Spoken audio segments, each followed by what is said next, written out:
Hey everyone! Tonight, we begin with something that will probably make you grateful for your morning coffee and indoor plumbing.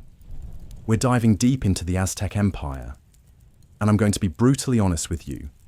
You wouldn't last a single day, not because you're weak, but because this civilization operated on a level of intensity that would make a Navy SEAL training camp look like a spa retreat. So before you get comfortable, take a moment to like the video and subscribe, but only if you genuinely enjoy what I do here. And let me know in the comments where you're tuning in from and what time it is for you. It's always fascinating to see who's joining us from around the world. Now dim the lights, maybe turn on a fan for that soft background hum, and let's ease into tonight's journey together. Picture this. You wake up at dawn in Tenochtitlan, the heart of the Aztec Empire, and the first thing you notice isn't the beauty of this floating city built on a lake. It's the sound, the rhythmic beating of drums from the great temple, echoing across the water like a heartbeat that never stops. But those drums aren't calling people to morning prayers or a peaceful ceremony. They're announcing that today, like every day, someone is going to die. And depending on how this day unfolds, that someone might be you. Welcome to the year 1500, where you've just opened your eyes in what was arguably the most sophisticated and simultaneously terrifying civilization in the Americas. The Aztec Empire wasn't just a collection of warriors with feathered headdresses.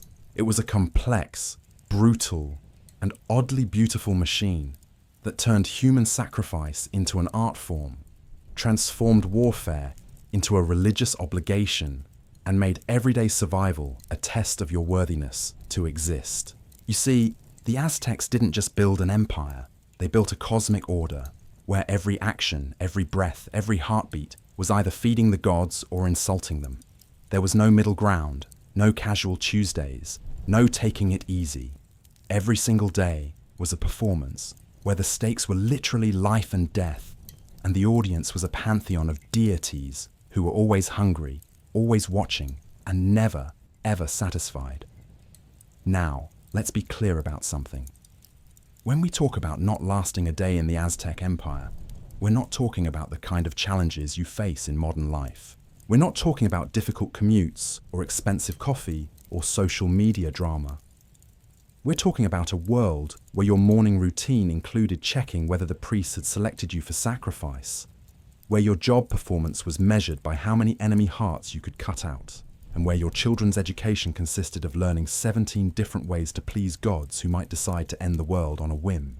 The Aztec Empire, or as they called themselves, the Mexica, controlled an area roughly the size of modern-day Italy, but packed with more political intrigue, religious fervor, and casual violence than a Game of Thrones box set written by someone with severe anger management issues. At its peak, this empire ruled over 15 million people spread across central Mexico, all bound together by a combination of brilliant engineering, sophisticated agriculture, and the shared understanding that if you stepped out of line, your still-beating heart would be offered to the sun god before lunch. But here's what makes this even more fascinating and terrifying. The Aztecs weren't primitive. They weren't some barbaric tribe stumbling around in loincloths. These people built floating gardens that could feed millions, created a calendar more accurate than the one Europeans were using, developed a form of concrete that's still standing today, and established a legal system so complex it would make modern lawyers weep with envy. They had schools, libraries, zoos, botanical gardens, and a postal system that could get a message across the empire faster than you can get a text response from your teenager. And yet, despite all this sophistication, they lived in a world where the primary method of keeping the universe functioning was ripping people's hearts out on top of pyramids, where warriors gained status by capturing enemies alive so they could be sacrificed in increasingly creative ways, where children were taught that the highest honor they could achieve was to have their blood spilled for the gods. This wasn't madness. This was theology. This was science. This was how you kept the sun rising and the world turning. So when I say you wouldn't last a day, I'm not being dramatic. I'm being mathematical. Because in the Aztec world, survival wasn't just about being strong or smart or lucky. It was about understanding a cosmic order so alien to our modern thinking that even trying to navigate it would probably drive you insane before the obsidian knives found you. Let's start with the basics. You wake up in Tenochtitlan, and the first thing you need to understand is that you're not in a city. You're in a miracle. This place, built on an island in the middle of Lake Texcoco, housed somewhere between 200,000 and 300,000 people. To put that in perspective, London in 1500 had about 50,000 residents. Paris had maybe 100,000. Tenochtitlan was bigger than both of them combined, and it was built on a lake connected to the mainland by a series of causeways that could be destroyed in minutes if enemies approached. But size isn't what would kill you. Complexity would, because Tenochtitlan wasn't just big, it was impossibly intricate. The city was divided into 4 main sections, each with its own ruler, its own temples, its own markets, and its own very specific rules about who could go where, when, and why. As an outsider, you wouldn't just be lost. You'd be violating sacred boundaries with every step, insulting gods with every breath, and committing cultural crimes you didn't even know existed. The streets, if you can call them that, were actually canals. People moved around the city in canoes, thousands of them, creating a traffic system so complex that it required an entire class of officials just to manage the flow. But these weren't just transportation routes, they were sacred waterways, each with its own spiritual significance, its own patron deity, and its own set of taboos. Take a wrong turn, and you're not just geographically lost, you're spiritually contaminated. And speaking of contamination, let's talk about cleanliness. The Aztecs were obsessed with it. Not in the way we understand cleanliness, mind you, but in a ritualistic, religious sense that would make modern germaphobes look bat casual. They'd multiple times a day, not because they were worried about bacteria, but because spiritual impurity could literally bring down the wrath of the gods. They had public toilets that were cleaned more regularly than some modern hospitals, and they employed thousands of people whose only job was to sweep the streets and remove anything that might offend the divine order. But here's the thing that would probably break your brain. All of this cleanliness, all of this order, all of this sophisticated urban planning existed side by side with the most systematic program of human sacrifice in recorded history. The same priests who maintained the spotless temples were the ones cutting hearts out of living people. The same engineers who built the incredible aqueducts were designing drainage systems to carry away the blood from the altars. The same merchants who created the most sophisticated market economy in the Americas were selling obsidian knives specifically designed for ritual murder. This wasn't cognitive dissonance. This was cosmic necessity. In the Aztec worldview, the universe was constantly on the verge of collapse. The sun needed blood to rise each morning. The rain needed hearts to fall from the sky. The earth needed death to produce life. Every sacrifice wasn't an act of cruelty. It was an act of maintenance, like changing the oil in your car or paying your taxes, except the consequences of not doing it were the literal end of existence. Now let's say you somehow managed to wrap your modern brain around this concept. Let's say you accept that you're living in a world where cosmic order requires regular human sacrifice. You still have to figure out how not to be the sacrifice. And that's where things get really complicated, because the Aztec social system was designed to identify and eliminate anyone who didn't fit perfectly into their cosmic order. First, there was the matter of birth. If you were born on certain days, according to the Aztec calendar, congratulations, you were already marked for sacrifice. Not immediately, mind you. They might wait years or even decades, but your fate was sealed from the moment you took your first breath. The priests who attended every birth didn't just record the date and time. They calculated your cosmic destiny, your spiritual obligations, and your eventual method of death. If you were lucky enough to be born on a class system so good day, you still had to navigate a rigid it made medieval European feudalism look flexible. At the top were the nobles, the Pipiltin, who claimed direct descent from the gods and lived in palaces that covered entire city blocks. Below them were the commoners, the Massawaltin, who made up the vast majority of the population but had about as much social mobility as a rock. At the bottom were the slaves, but even slavery in the Aztec world was complicated, with different categories based on how you became enslaved, what crimes you might have committed, and which gods you were destined to serve. But here's what would really mess with your head. Social class wasn't just about wealth or power or privilege. It was about cosmic responsibility. The higher your social status, the more the gods expected from you. Nobles weren't just rich and powerful. They were literally closer to the divine, which meant they had to live according to stricter rules, perform more complex rituals, and accept greater risks of divine punishment if they screwed up. And everyone, from the emperor down to the lowest slave, was subject to a legal system that would make your head spin. The Aztecs had laws governing everything from how you could wear your hair to what you were allowed to eat on specific days of their incredibly complex calendar. They had courts, judges, lawyers, and a system of appeals that could take years to resolve. But they also had punishments that ranged from public humiliation to being slowly flayed alive, depending on the severity of your crime and your social status. The really terrifying part was that many of these laws were religious in nature, which meant you could be executed not just for murder or theft, but for things like adultery, drunkenness, or wearing clothing above your social station. And since the calendar determined which days were lucky or unlucky for different activities, you could literally be breaking the law by doing the right thing on the wrong day.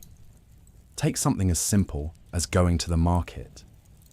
In Tenochtitlan, the great market of Tlatelolco was one of the wonders of the world, with over 60,000 people trading everything from exotic birds to precious metals to human hair for wigs.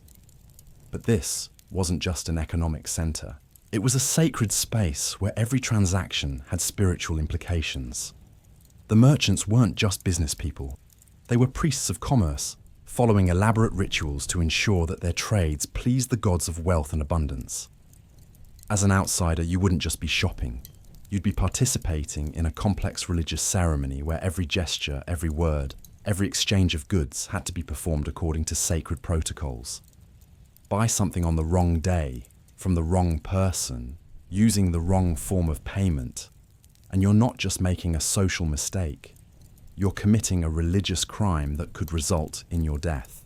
And that's assuming you even make it to the market alive, because getting around Tenochtitlan required understanding a transportation system that was part engineering marvel, part religious pilgrimage. The canals weren't just waterways. They were sacred rivers flowing with the spiritual energy of the gods. The bridges weren't just bridges. They were symbolic connections between different realms of existence. Every journey through the city was also a journey through the cosmos, and taking the wrong route could literally damn your soul. But let's say you somehow managed to navigate the social, legal, and spiritual minefield of daily life in Tenochtitlan. Let's say you figure out the calendar, learn the laws, understand the customs, and avoid getting sacrificed for your first few weeks. You still have to deal with the fact that the entire empire was essentially a war machine designed to capture prisoners for sacrifice. The Aztec military system wasn't just about conquest or territory or even wealth, though they certainly accumulated all of those things. It was about feeding the gods. Every war was a religious crusade, every battle a sacred ritual, and every captured enemy a divine offering waiting to happen. This meant that peace, as we understand it, simply didn't exist in the Aztec world. There was only the time between wars, and even that was spent preparing for the next round of divinely mandated violence. Now, if you think you could just keep your head down, avoid military service, and live as a peaceful farmer or craftsman, you're already dead. Because in Aztec society, every able-bodied male was a warrior, not by choice, but by cosmic obligation. From the moment boys could walk, they were trained in the use of obsidian-edged clubs, spear throwers, and the psychological conditioning necessary to capture enemies alive. Because remember, dead enemies were useless to the gods. What the deities craved were beating hearts, and you can't extract those from corpses. The training began in schools called Telpokali, where children as young as 6 learned that their primary purpose in life was to serve the gods through warfare. They studied astronomy, not to navigate by the stars, but to understand which days were favorable for battle. They learned mathematics, not for trade or construction, but to calculate the precise number of captives needed for upcoming festivals. They memorized poetry, but it was poetry about the glory of dying in battle and the honor of having your heart offered to the sun. And here's what would probably shatter your modern sensibilities completely. The Aztec military operated on a system of what they called flower wars. These weren't wars of conquest or territory disputes. They were scheduled conflicts with neighboring city-states, arranged in advance, designed specifically to capture prisoners for sacrifice. Imagine if modern nations agreed to meet every few months for organized battles where the entire point was to take captives for religious ceremonies. It sounds insane, but to the Aztecs, it was as natural and necessary as harvesting crops. The weapons alone would terrify you.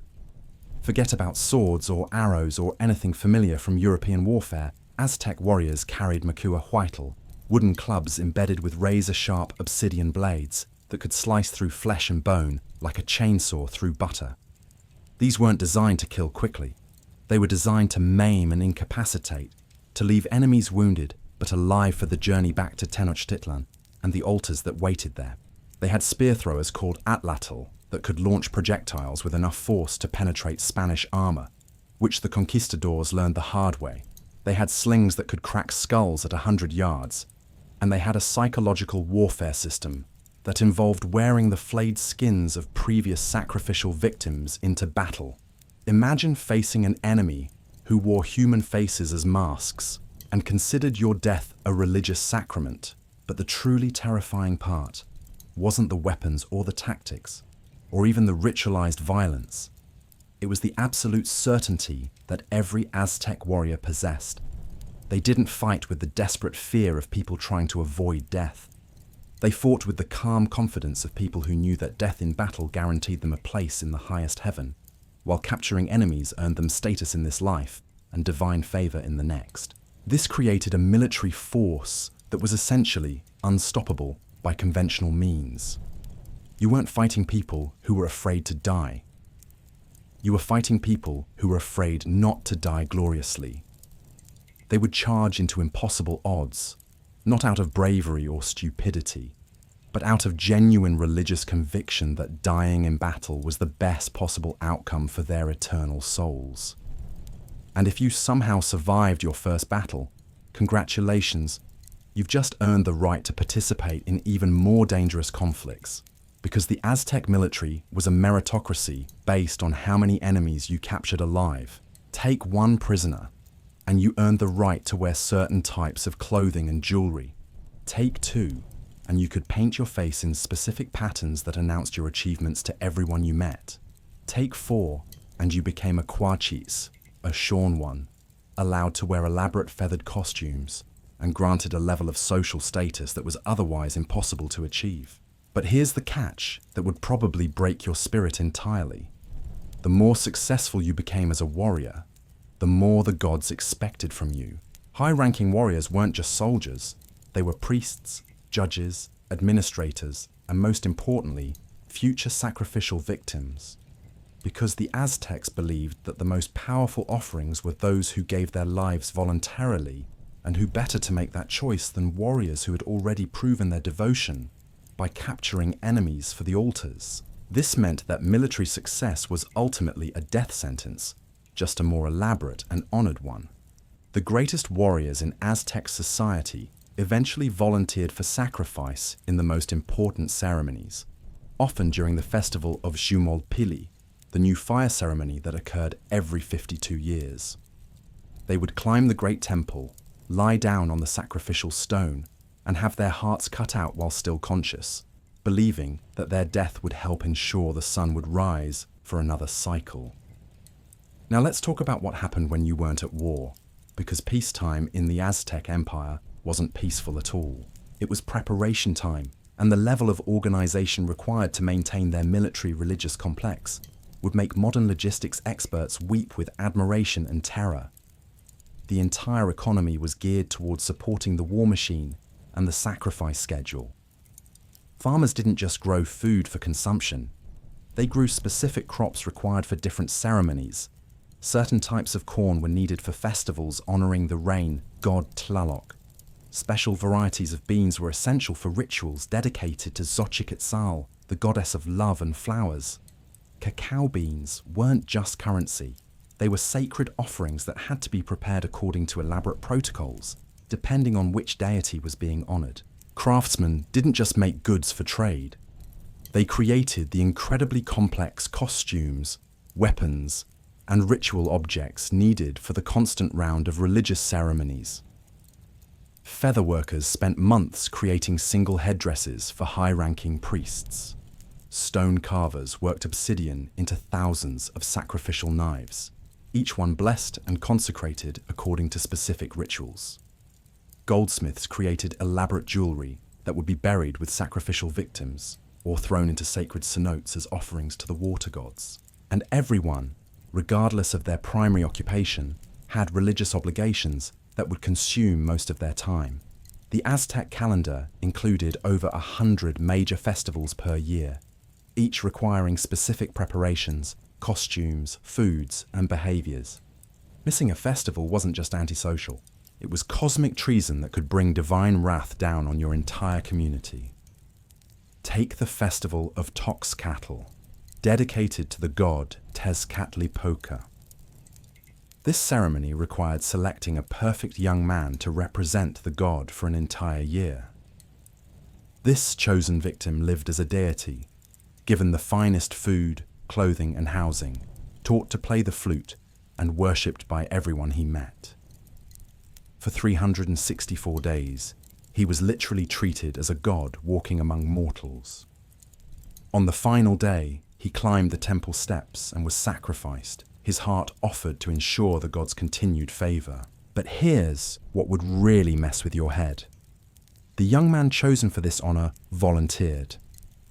Not because he was forced or coerced, but because he genuinely believed that spending a year as a living god, followed by a sacred death, was the greatest possible achievement in life. The Aztecs had created a culture so thoroughly convinced of their cosmic worldview that people competed for the privilege of being ritually murdered. And this wasn't unusual. Throughout the year, hundreds of festivals required thousands of sacrificial victims, all of whom were supposed to participate willingly in their own deaths. Children were sacrificed to the rain god, their tears seen as prayers for water. Warriors were sacrificed to the war god, their courage feeding divine strength. Women were sacrificed to the earth goddess, their blood nourishing the soil for future harvests. The logistics alone were staggering. The priests had to maintain precise calendars, tracking which gods needed offerings when, coordinate with military commanders to ensure adequate supplies of prisoners, work with craftsmen to create the ritual objects needed for each ceremony, and manage the complex social protocols that surrounded every sacrifice. They maintained detailed records of bloodlines to ensure that sacrificial victims were genealogically appropriate for specific gods.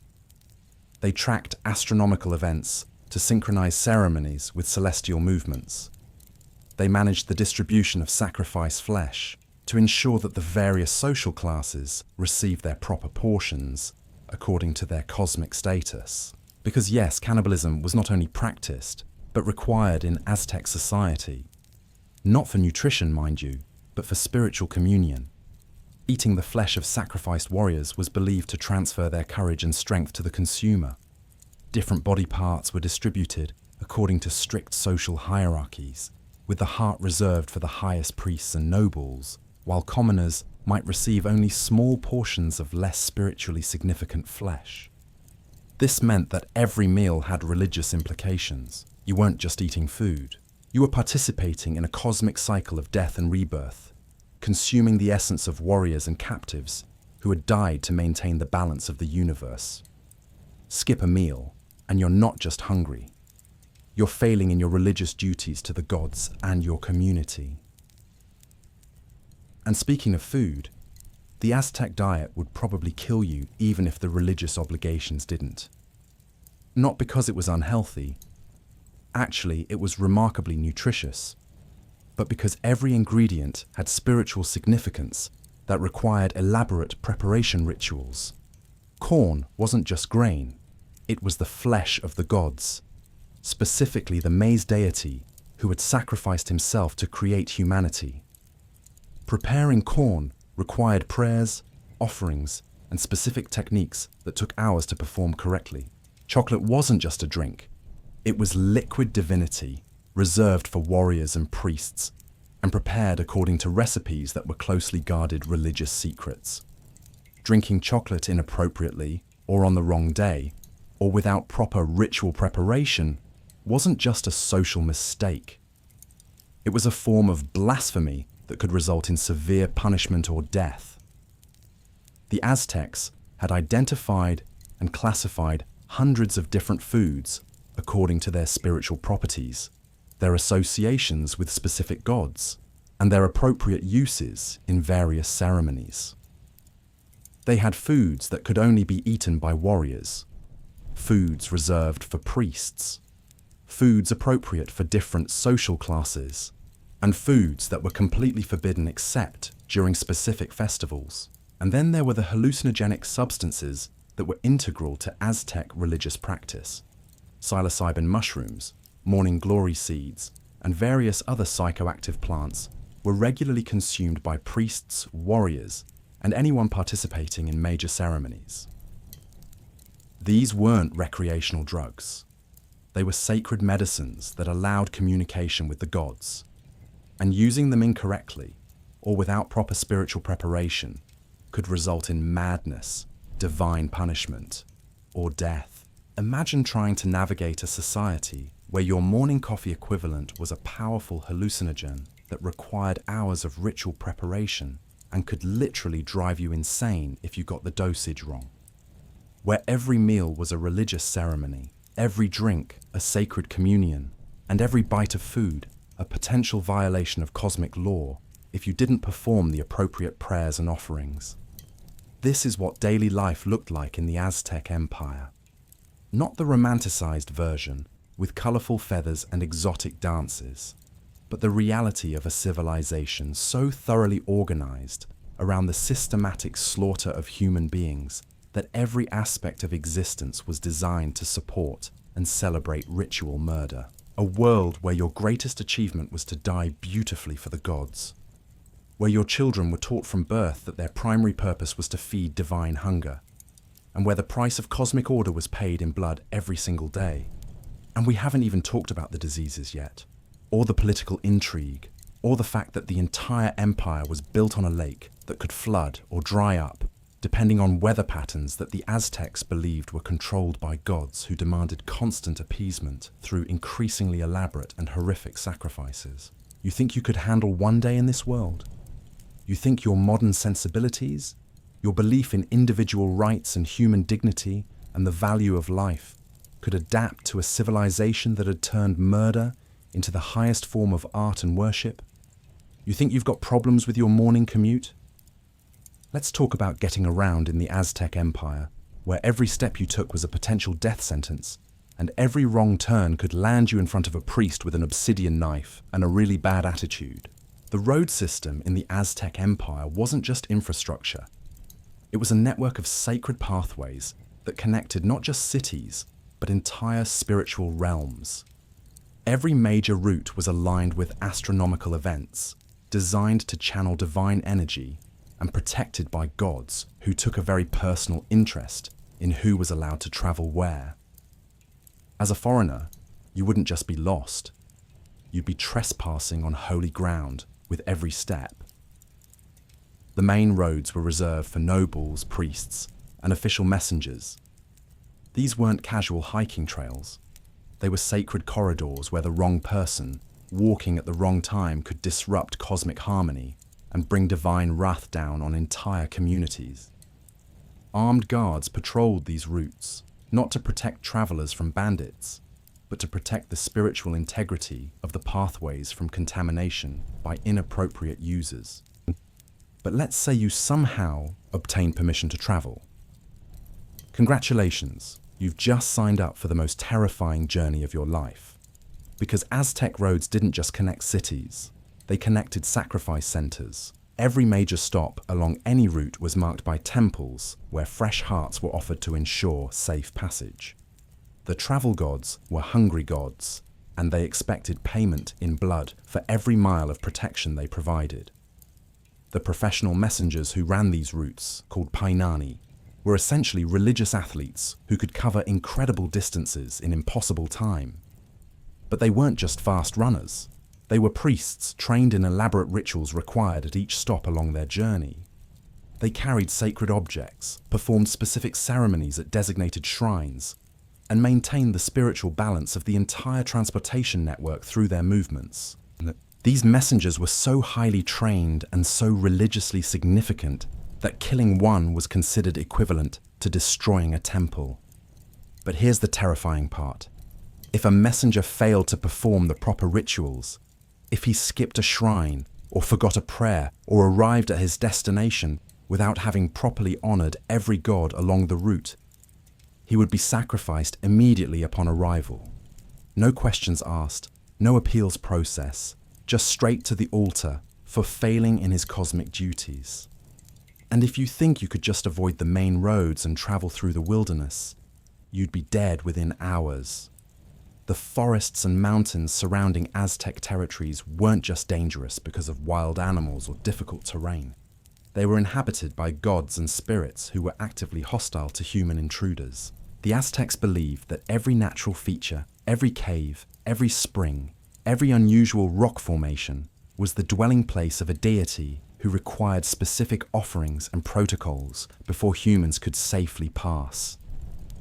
Traveling through Aztec territory meant carrying an enormous collection of ritual objects, knowing hundreds of prayers and ceremonies, understanding the spiritual significance of every landmark, and being prepared to perform elaborate sacrifices at a moment's notice if you encountered an angry god or spirit. And you'd better get it right, because mistakes weren't just embarrassing, they were fatal. Now let's talk about what happened when you actually reached your destination, assuming you survived the journey. Because arriving in an Aztec city wasn't like checking into a hotel.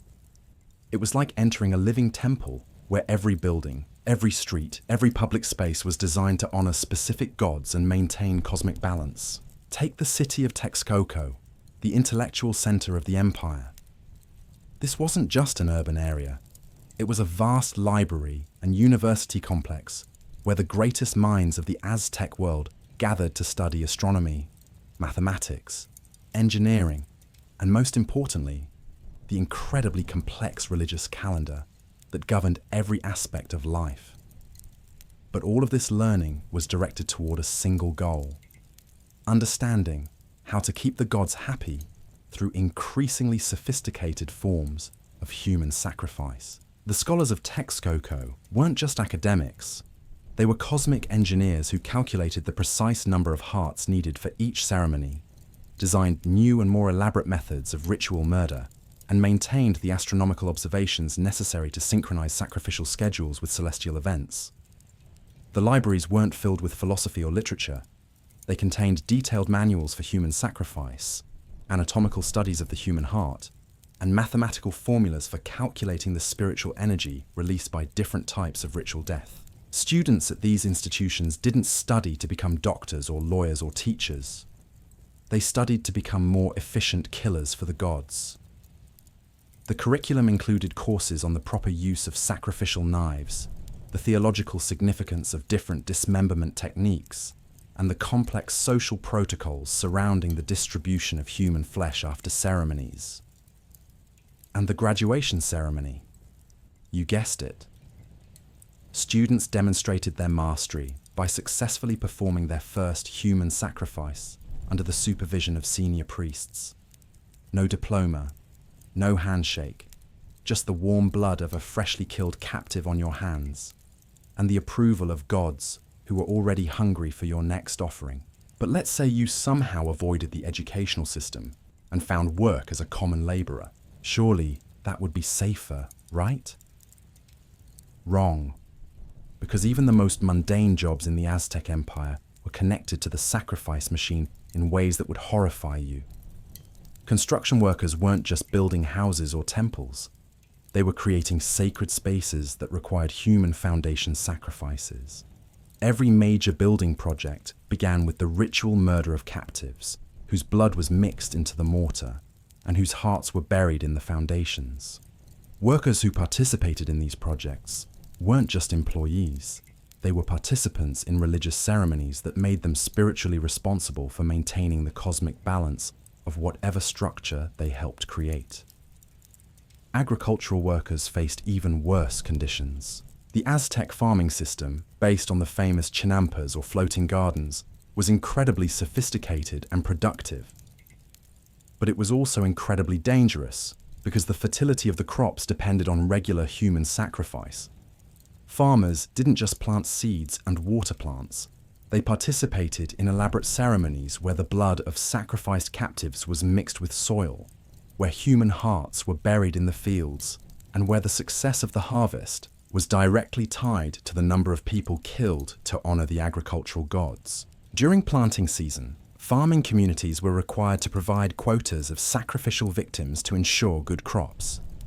If your village couldn't capture enough enemies in war, if there weren't enough volunteers for sacrifice, if the local priest decided that the gods weren't sufficiently honored, then members of the farming community itself would be selected for death.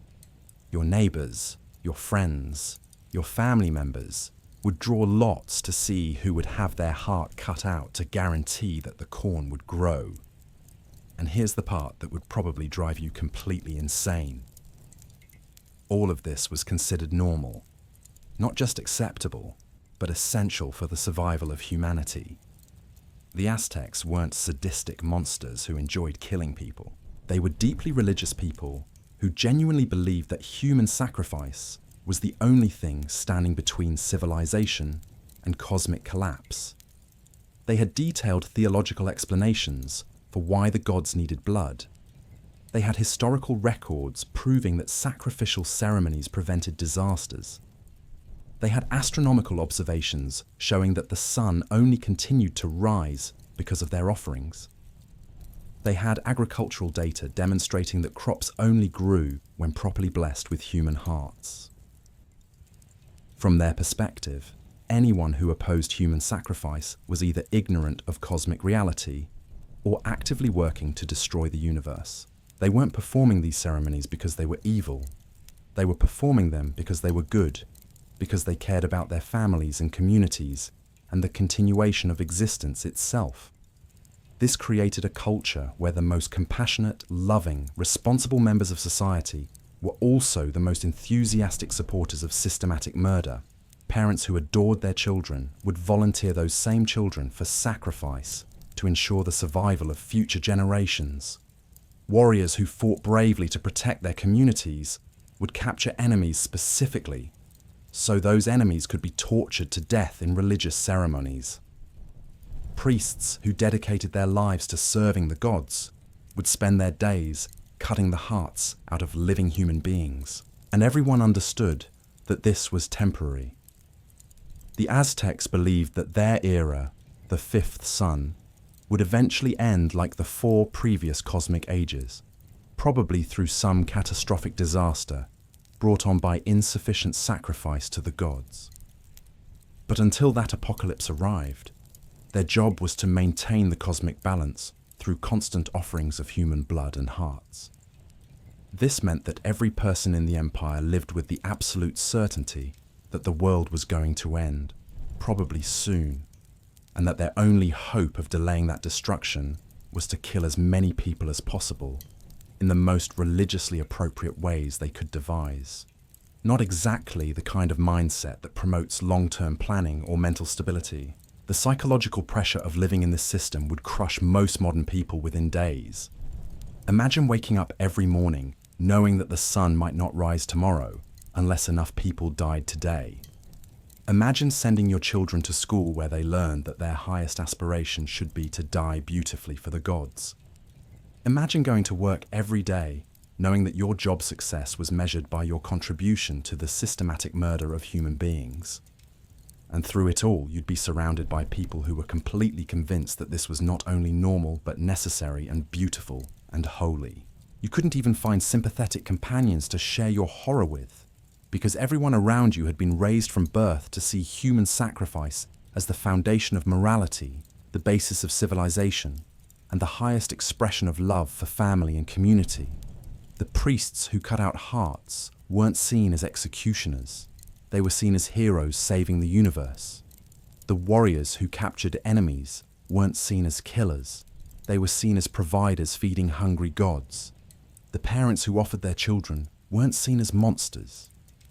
They were seen as saints, making the ultimate sacrifice for the greater good.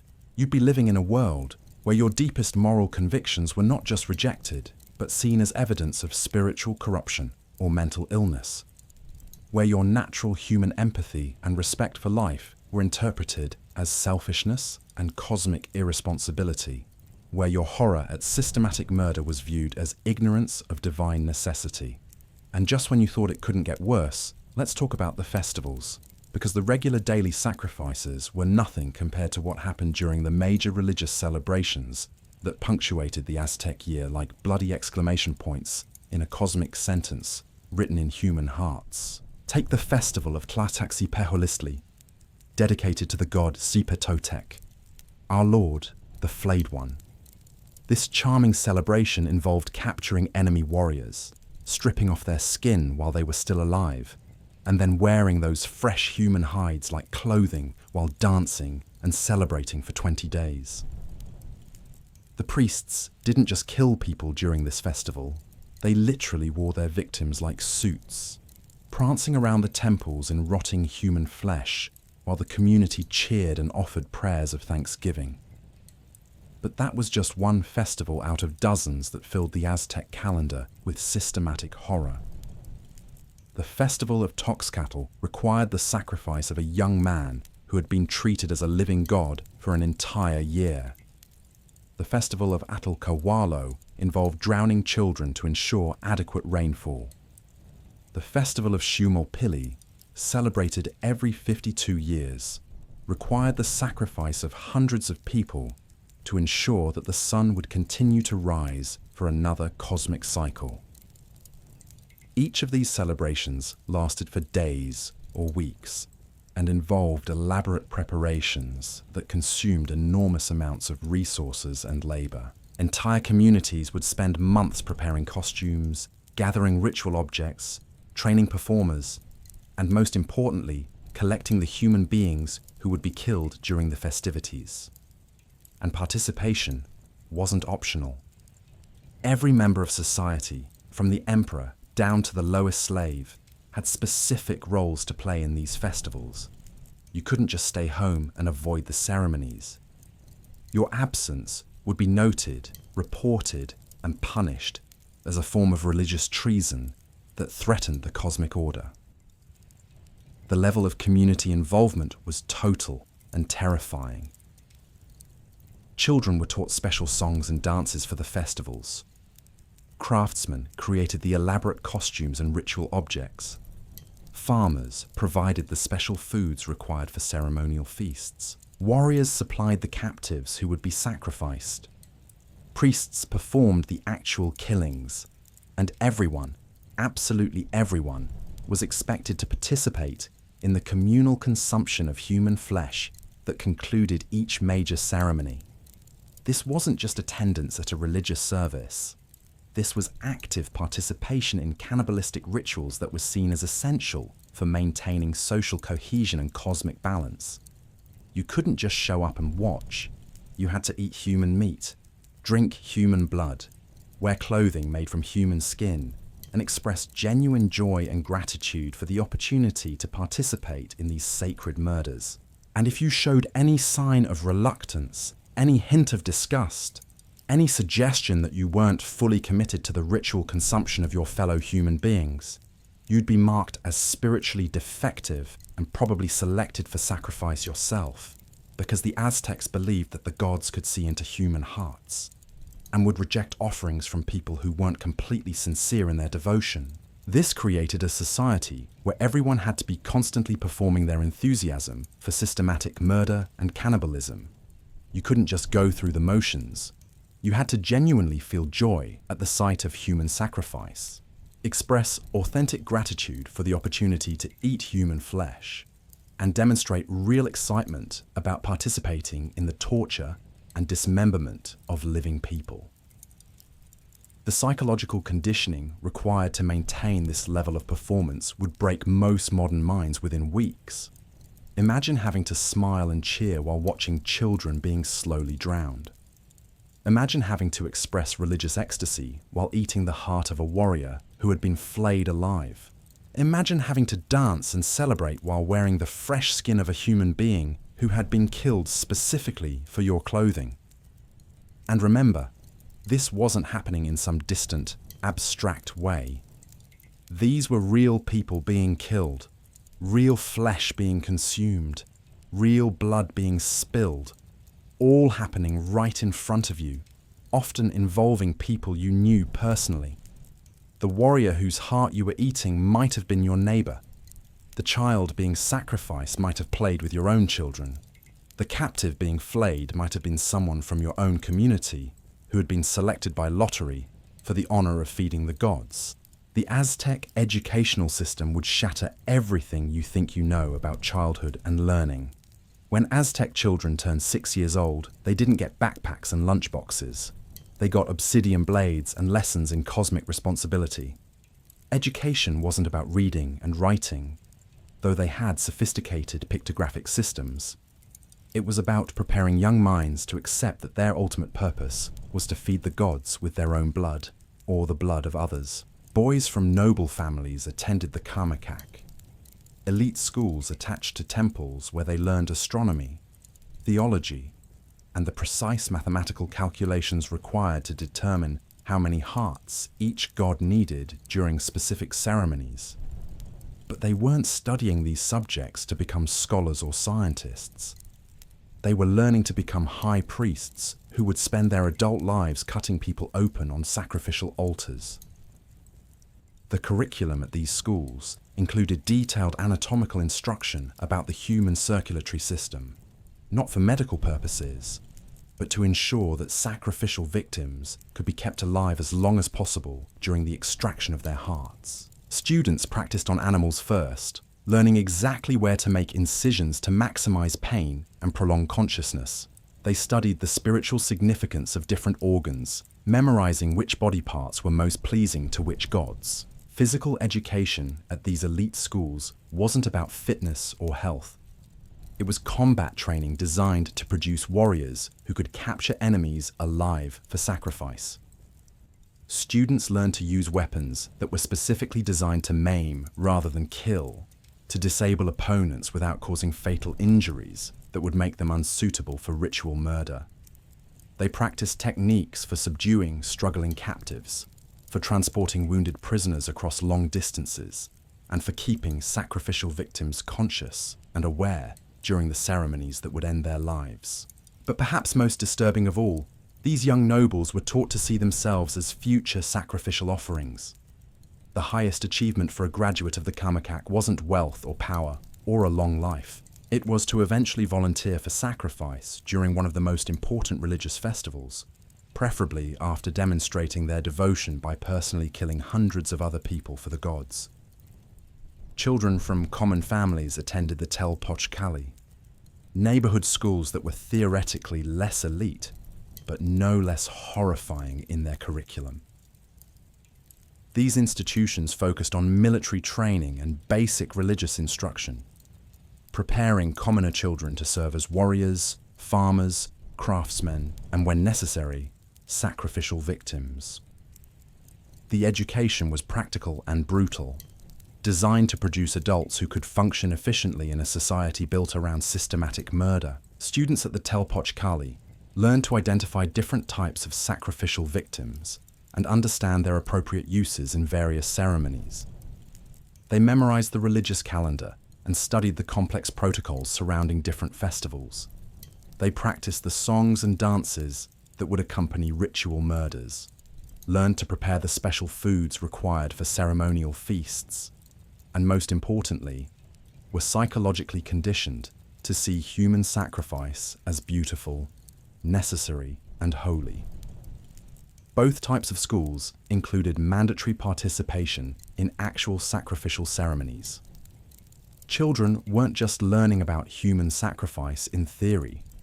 They were attending real executions, watching real people being tortured to death, and gradually being desensitized to levels of violence that would traumatize modern adults. By the time these students graduated, they had witnessed hundreds of ritual murders and had been thoroughly indoctrinated into a worldview that celebrated systematic killing as the highest form of religious expression. The graduation ceremonies themselves were exercises in ritual violence. Students demonstrated their readiness for adult responsibilities by participating in the capture, torture, and sacrifice of human beings. This wasn't symbolic or metaphorical. These were real people being really killed by teenagers who were, their religious devotion, and they're being evaluated on their technique, emotional response to committing murder. And here's what would probably destroy your sanity completely. The parents were proud. Mothers and fathers would attend these graduation ceremonies and weep with joy as they watched their children cut the hearts out of living human beings. This wasn't seen as corruption or loss of innocence. It was seen as successful education, proof that their sons and daughters were ready to take their places as productive members of a civilization that existed to feed hungry gods. Now let's talk about medicine in the Aztec Empire, because even healing was intimately connected to human sacrifice in ways that would make modern medical ethics committees commit mass suicide. Aztec physicians weren't just doctors. They were priest healers who understood that all illness was caused by spiritual imbalance, and the cure for most ailments was the ritual murder of appropriate sacrificial victims. The Aztec medical system was actually incredibly sophisticated in many ways. They had detailed anatomical knowledge, effective surgical techniques, and pharmaceutical preparations that were centuries ahead of European medicine. They could perform brain surgery, set broken bones, and treat infections with herbal remedies that actually worked. But all of this medical knowledge was integrated into a religious framework that required human sacrifice as both diagnostic tool and therapeutic intervention. Aztec doctors believed that different diseases were caused by different gods being insufficiently honored. Fever might indicate that the fire god was angry and needed fresh hearts. Digestive problems could suggest that the earth goddess required human blood to restore balance. Mental illness was often interpreted as possession by spirits who could only be appeased through the sacrifice of family members or community volunteers. The diagnostic process itself was terrifying. Aztec physicians would examine patients not just for physical symptoms, but for spiritual contamination that might require sacrificial cleansing. They would consult complex astrological charts to determine which gods were responsible for the illness, calculate the number and type of sacrificial victims needed for a cure, and prescribe treatment regimens that might include drinking human blood, eating human flesh, or participating in ritual murders. Surgery in the Aztec world was performed with obsidian scalpels that were sharper than modern steel instruments. But the operations weren't just medical procedures. They were religious ceremonies that required the presence of priests, the burning of human hearts as offerings to ensure successful outcomes, and the consumption of sacrificial blood by both surgeon and patient to maintain spiritual balance during the healing process. Pharmaceutical preparations were equally disturbing. Many Aztec medicines were effective because they contained active compounds that actually worked against disease. But they also contained human blood, ground human bones, and various organs from sacrificial victims because the healers believed that the spiritual essence of murdered people was necessary for the medicine to function properly. mental health treatment was particularly horrific.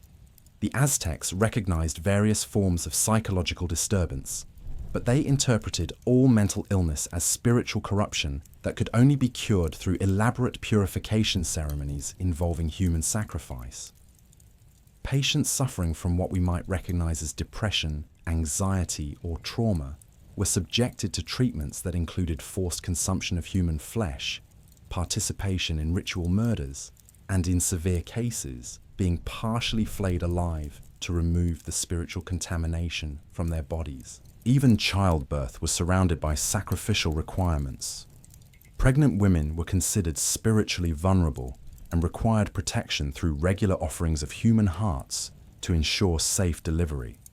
If complications arose during labor, priests would immediately begin sacrificing captives to appease whatever gods were threatening the mother and child.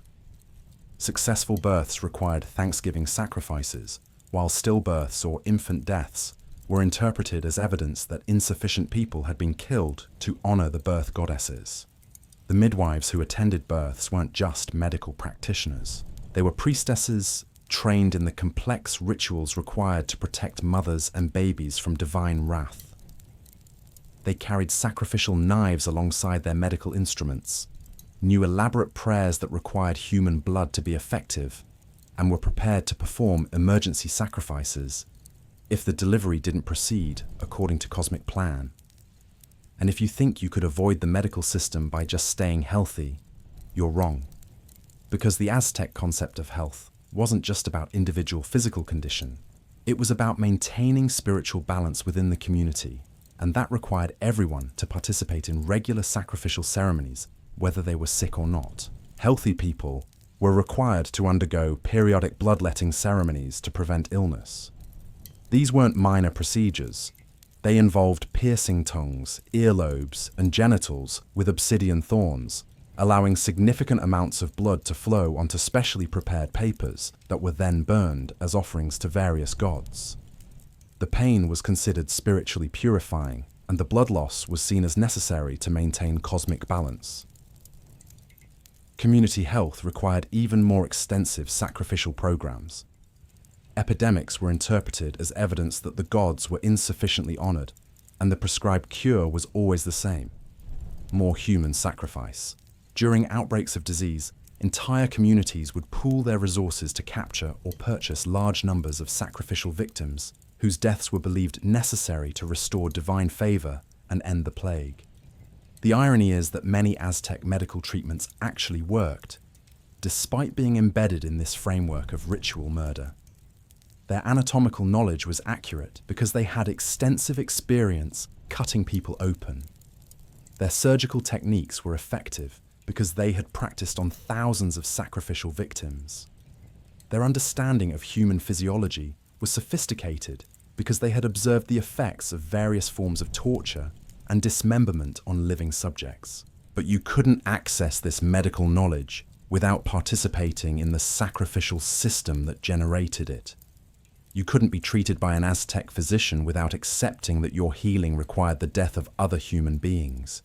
You couldn't recover from illness without consuming human blood and flesh as part of your therapeutic regimen. And you couldn't maintain your health without regularly offering your own blood to gods who were always hungry for more. This created a medical system that was simultaneously advanced and horrifying, effective and psychologically destructive. Aztec doctors could save your life, but only by killing other people. They could cure your diseases, but only by forcing you to participate in ritual cannibalism. They could maintain your physical health, but only by destroying your mental and spiritual well-being through constant exposure to systematic violence. And speaking of mental health, let's talk about what daily life did to the human psyche in a society where murder was medicine.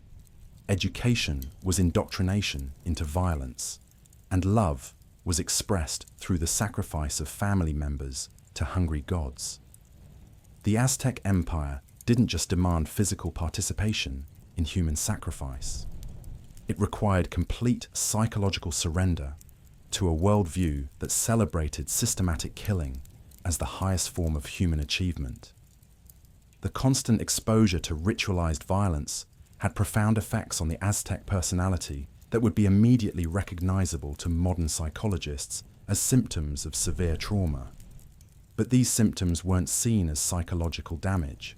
They were seen as spiritual development, evidence of successful integration into cosmic reality. Aztec adults displayed what we would now recognize as classic signs of post-traumatic stress disorder: hypervigilance, emotional numbing, dissociation, and intrusive memories of violent experiences. But in Aztec society, these weren't symptoms of mental illness. They were marks of spiritual maturity, proof that an individual had successfully transcended normal human empathy and achieved the psychological state necessary to serve the gods effectively. The inability to feel normal human emotions like compassion, empathy, or horror at violence wasn't seen as psychological damage. It was seen as religious enlightenment. People who could watch children being tortured to death without emotional disturbance weren't considered mentally ill. They were considered spiritually advanced, closer to the divine perspective that saw human suffering as necessary cosmic maintenance. This created a society of functional psychopaths who genuinely believed that their psychological damage was evidence of spiritual health. They weren't aware that their minds had been broken by constant exposure to trauma. They thought their minds had been perfected through religious discipline and cosmic understanding. The social pressure to maintain this psychological state was enormous and constant.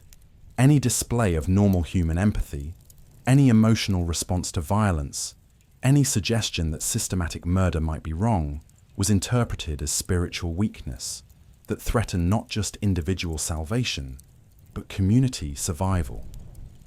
People who showed signs of psychological health were seen as dangerous, potentially contaminating the spiritual purity of others through their corrupting influence. Children who cried when witnessing sacrifices were subjected to additional conditioning to eliminate their inappropriate emotional responses. Adults who hesitated when called upon to participate in ritual violence were marked for increased scrutiny and possible sacrifice themselves. Elderly people who expressed doubt about the necessity of constant killing were seen as senile, their spiritual corruption a sign that they had lived too long and should volunteer for sacrifice to restore cosmic balance. The result was a civilization of people who had learned to completely suppress their natural human responses to violence and suffering. They had been psychologically conditioned from birth to see torture and murder as beautiful, necessary, and holy. They genuinely believed that their ability to feel joy while watching people being slowly killed was evidence of spiritual advancement rather than psychological destruction, and they were surrounded by a culture that constantly reinforced these beliefs through art, music, literature, and daily social interaction. The greatest poets wrote verses celebrating the beauty of human sacrifice. The most talented artists created works depicting the torture and dismemberment of sacrificial victims. The most popular songs were hymns praising the gods who demanded constant offerings of human blood and hearts. Every form of cultural expression was designed to normalize, celebrate, and reinforce the psychological conditioning that allowed people to function in a society built around systematic murder. There was no escape from this psychological pressure, no alternative viewpoint available, no way to maintain normal human empathy while living in the Aztec world. The few people who somehow managed to retain their natural emotional responses to violence were forced to hide their reactions, pretend to share in the communal joy at ritual murder, and constantly perform their enthusiasm for systematic killing. The psychological stress of maintaining this deception while surrounded by constant violence would drive most people insane within months. And insanity in the Aztec world wasn't treated with compassion or medical intervention. It was interpreted as evidence of spiritual corruption that threatened the entire community. People who suffered mental breakdowns were often sacrificed immediately to prevent their psychological contamination from spreading to others and angering the gods who demanded perfect devotion from their worshippers. This created a feedback loop where the psychological trauma caused by constant exposure to violence was treated with more violence, which created more trauma, which required more sacrificial healing, which generated more psychological damage, which demanded more ritual murder to restore balance. The system was designed to perpetually regenerate the conditions that justified its own existence. And throughout all of this psychological horror, the Aztecs maintained their conviction that they were the most civilized, most spiritually advanced, most cosmically responsible people who had ever existed. They saw their systematic destruction of human empathy as evidence of their superior understanding of divine reality. They believed their ability to torture people to death without emotional disturbance proved their closer connection to cosmic truth. They weren't aware that they had created a civilization of traumatized, psychologically damaged individuals who had learned to mistake their broken mental states for spiritual enlightenment. They thought they had achieved the highest possible form of human development by learning to celebrate systematic murder as religious expression. This is what you would be walking into if you somehow found yourself in the Aztec Empire.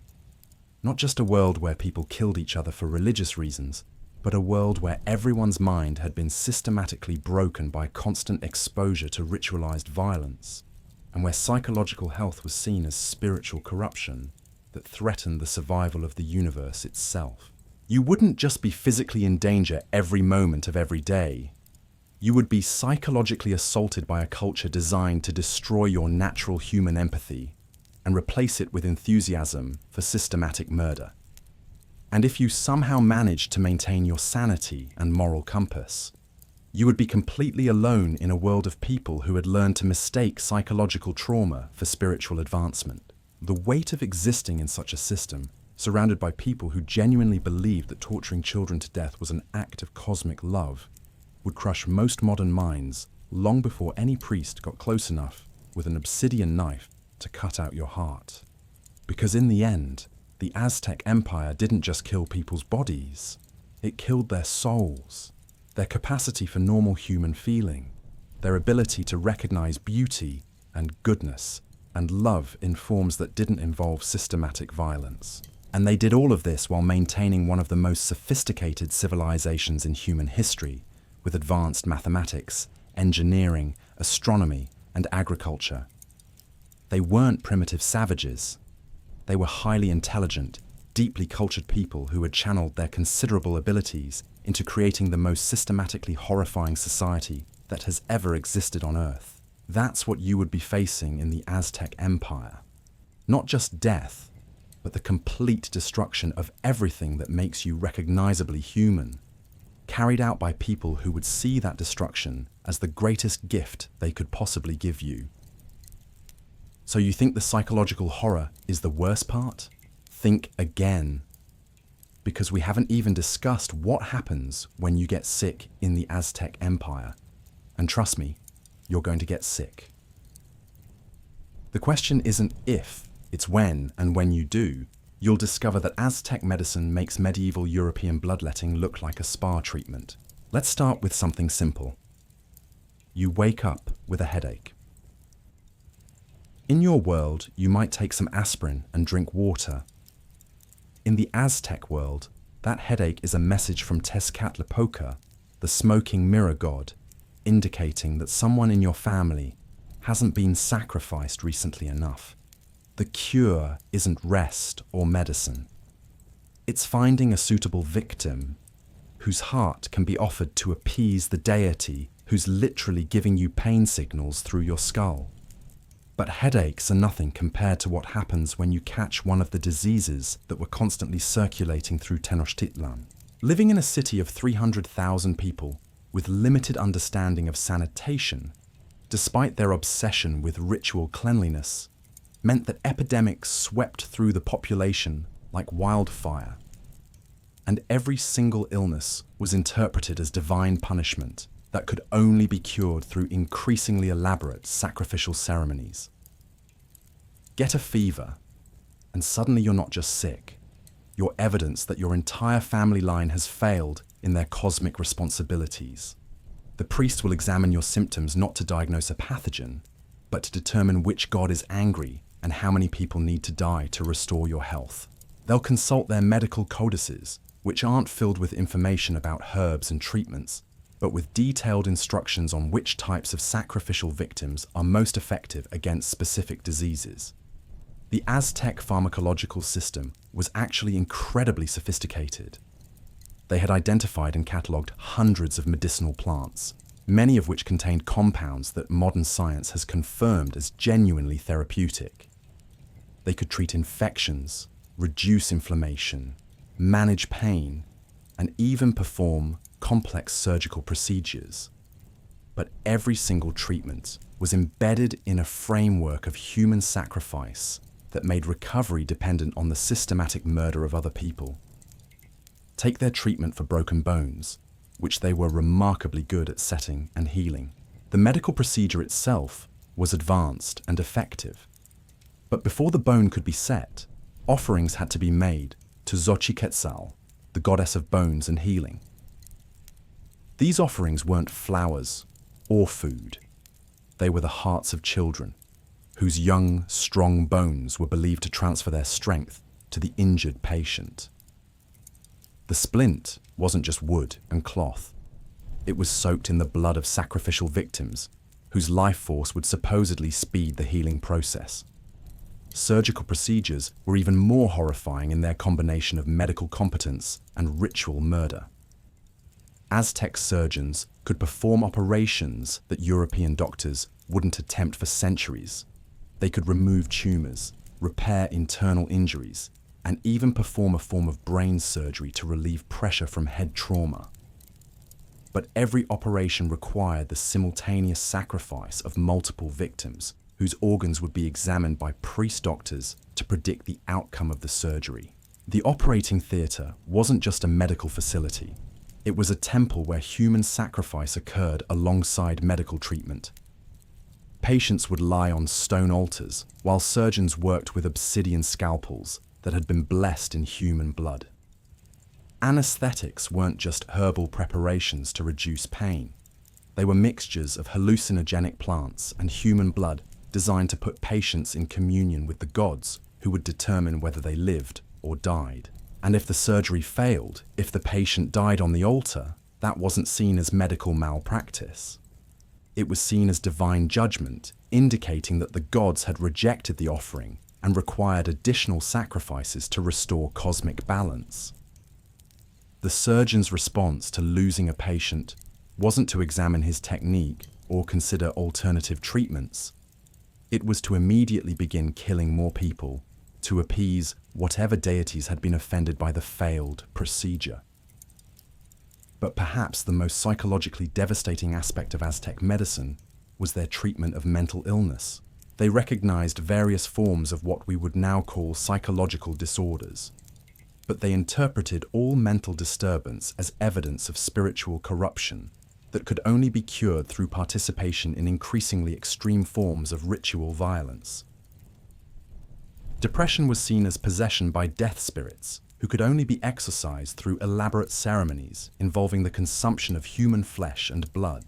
Patients suffering from what we might recognize as clinical depression were forced to eat the hearts of sacrificial victims, while priests chanted prayers designed to transfer the life force of the murdered people into the patient's corrupted soul. Anxiety disorders were interpreted as messages from war gods demanding that the patient prove their devotion through personal participation in human sacrifice. People suffering from panic attacks or phobias were required to serve as assistants during sacrificial ceremonies, holding down struggling victims while priests cut out their hearts. The theory was that exposure to ritual murder would cure the patient by demonstrating the beauty and necessity of death in service to the gods. Psychotic episodes were seen as direct communication from deities who were providing the patient with divine visions that needed to be interpreted by priest-doctors. People experiencing hallucinations or delusions weren't treated with medication or therapy. They were treated as prophets, whose madness contained cosmic wisdom that could only be understood through the systematic torture and murder of sacrificial victims, whose dying words would supposedly clarify the divine messages. The treatment for severe mental illness often involved partial flaying of the patient. The theory was that psychological corruption was literally embedded in the skin, and removing layers of flesh would allow the spiritual contamination to escape. Patients would be kept alive during this process, conscious and aware, while priests slowly stripped away their skin in patterns that supposedly had therapeutic significance. But even if you somehow managed to avoid serious illness or injury, even if you stayed physically and mentally healthy, you still had to deal with the fact that good health in the Aztec world was seen as suspicious.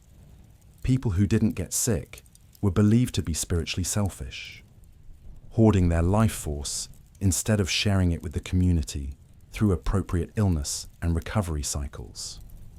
Healthy individuals were required to undergo regular bloodletting ceremonies to prevent the accumulation of excessive life energy that might anger the gods. These weren't minor procedures. They involved piercing major blood vessels with obsidian thorns and allowing significant amounts of blood to flow onto specially prepared papers that were then burned as offerings to various deities. The bloodletting ceremonies weren't just about releasing excess health. They were about maintaining spiritual balance within the community by ensuring that no individual accumulated too much life force. People who tried to avoid these ceremonies, who wanted to keep all their blood in their bodies, were seen as cosmically irresponsible and potentially dangerous to everyone around them. And speaking of community health, let's talk about what happened during epidemics. Because disease outbreaks in the Aztec Empire weren't just medical crises. They were spiritual emergencies that required massive sacrificial responses, involving thousands of victims and entire communities working together to murder enough people to restore divine favor. When diseases swept through Tenochtitlan, which happened regularly given the population density and limited understanding of pathogen transmission, the priestly response was immediate and horrifying. Teams of priests would calculate the exact number of sacrificial victims needed to appease whatever gods had sent the plague. These calculations weren't random. They were based on complex mathematical formulas that took into account the type of disease, the number of people affected, the social status of the victims, and the spiritual significance of various astronomical events occurring during the epidemic. The result was organized mass murder on a scale that would make modern genocides look restrained. During major epidemics, hundreds or thousands of people would be sacrificed in elaborate ceremonies designed to demonstrate the community's devotion to divine healing. These weren't enemy captives or criminals. These were community members, selected by lottery or volunteer, who genuinely believed that their deaths would save their families and neighbors from disease. Children were particularly favored as epidemic sacrifices because their innocence was believed to be especially pleasing to the gods of health and healing. Parents would volunteer their own offspring for sacrifice, not out of cruelty, but out of love and desperation. They genuinely believed that offering their children's hearts to the gods was the most effective way to protect their community from further disease. The sacrificial ceremonies during epidemics lasted for days or weeks and involved elaborate preparations that required the participation of entire communities. Everyone had a role to play, from gathering ritual objects to preparing ceremonial foods to actually performing the murders.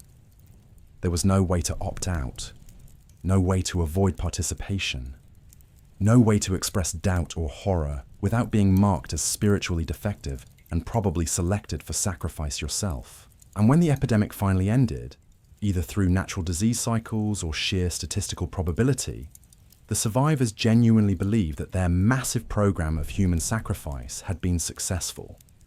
They didn't understand that diseases have natural lifespans, or that population immunity develops over time. They believed that their willingness to murder hundreds of their own community members had literally saved the world from divine punishment. This created a feedback loop where every successful recovery from illness reinforced the belief that human sacrifice was medically necessary. Every epidemic that eventually ended was seen as proof that ritual murder was effective medicine. Every patient who survived treatment was evidence that the gods appreciated the sacrificial offerings made on their behalf.